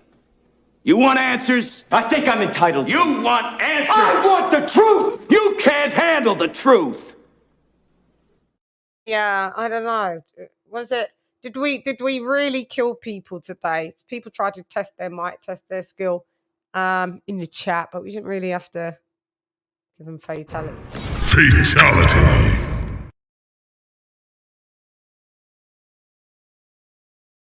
No, it was I. There was a couple moments before the show. These are the queens, but this is going to be These are the queens, but this is going to be Oh, we deal with stats, facts, and data around here. Facts matter. So if we're going to have a conversation, we have to agree that there's some things that are just true. Facts and data matter. That's right, because facts and data, they provide knowledge, and knowledge is what? Knowledge is key. So if it gone. Nobody see nothing because nothing not a one. Lock off your eyes, cause me make you come. Anytime you speak, me talk it and done. Anytime you're weak, me walk firm and strong. That's right. That's right. Them not like we wouldn't like them. Them not like me, so me not like them. Man, I figure set this straight and clarify. Put fire upon a pagan, aim for the cranium. Turn off the news, there's a bag of lies. Rose praise man, wanna inform up, fun Babylon and every one of them dirty guys. And if they wanna go around the order, I guarantee somebody's dropping flight. Guys, I'll be back on Wednesday where we'll be breaking down. I will be with Blood Boxing. Shouts out to Blood Boxing. Retro sports and documentaries and blood boxing. Shouts out to Blood, and with my lovely lad from the UK, Sporting Icons in the booties, and AJ all day, and twice on a Sunday. So yeah, we'll be breaking down part 1 of Anui and Naya Anui and Stephen Fulton. Okay, on this show. Come on,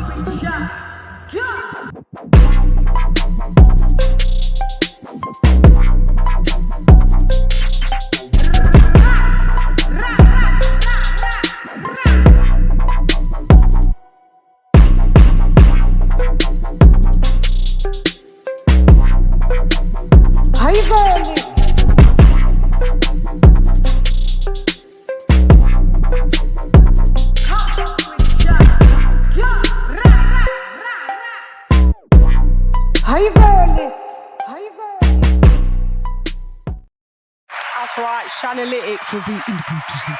But yeah, you know what, guys?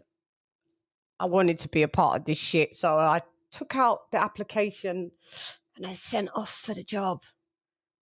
And I got it. The female Bengali, been that bitch, always been that bitch, always gonna be that bitch, I think. But hey, someone's gotta do it. It's tight, you suck at life, you don't want a round 3. Worship the queen and your mic prepared. Keep it real, these chicks couldn't wipe my anyway, now let's go get Bulgari. I am the ultimate Bengali. These chickens can't even spell that. You hoes bugging, repel that.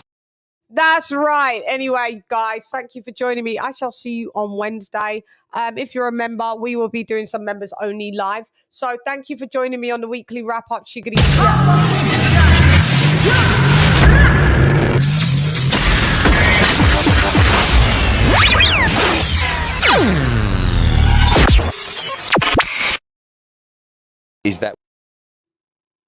Is that we'll probably never know. You have to make your own decisions and judgments, which is sometimes dangerous. Was he cheating? Was he unlucky? Either way, his reputation is tarnished forever. Yeah. Anyway, are your girl, LadyChann, rep nonetheless. Come box with Chan. CHANN. Buenas noches. Bendiciones a todo. Buenas noches. CHANN. Thank you, D-Star Boxing, for joining me as well. King of King Boxing, my bad. My manners. Kenny Ken was in the booties as well. So yeah, thank you for the super chats. ALOT, Daniel for calling in, AA for calling in as well. Sorry, lo siento, mi gente. Anyway, buenas noches a todos. Adiós, hasta luego. CHANN. LadyChann. Fight.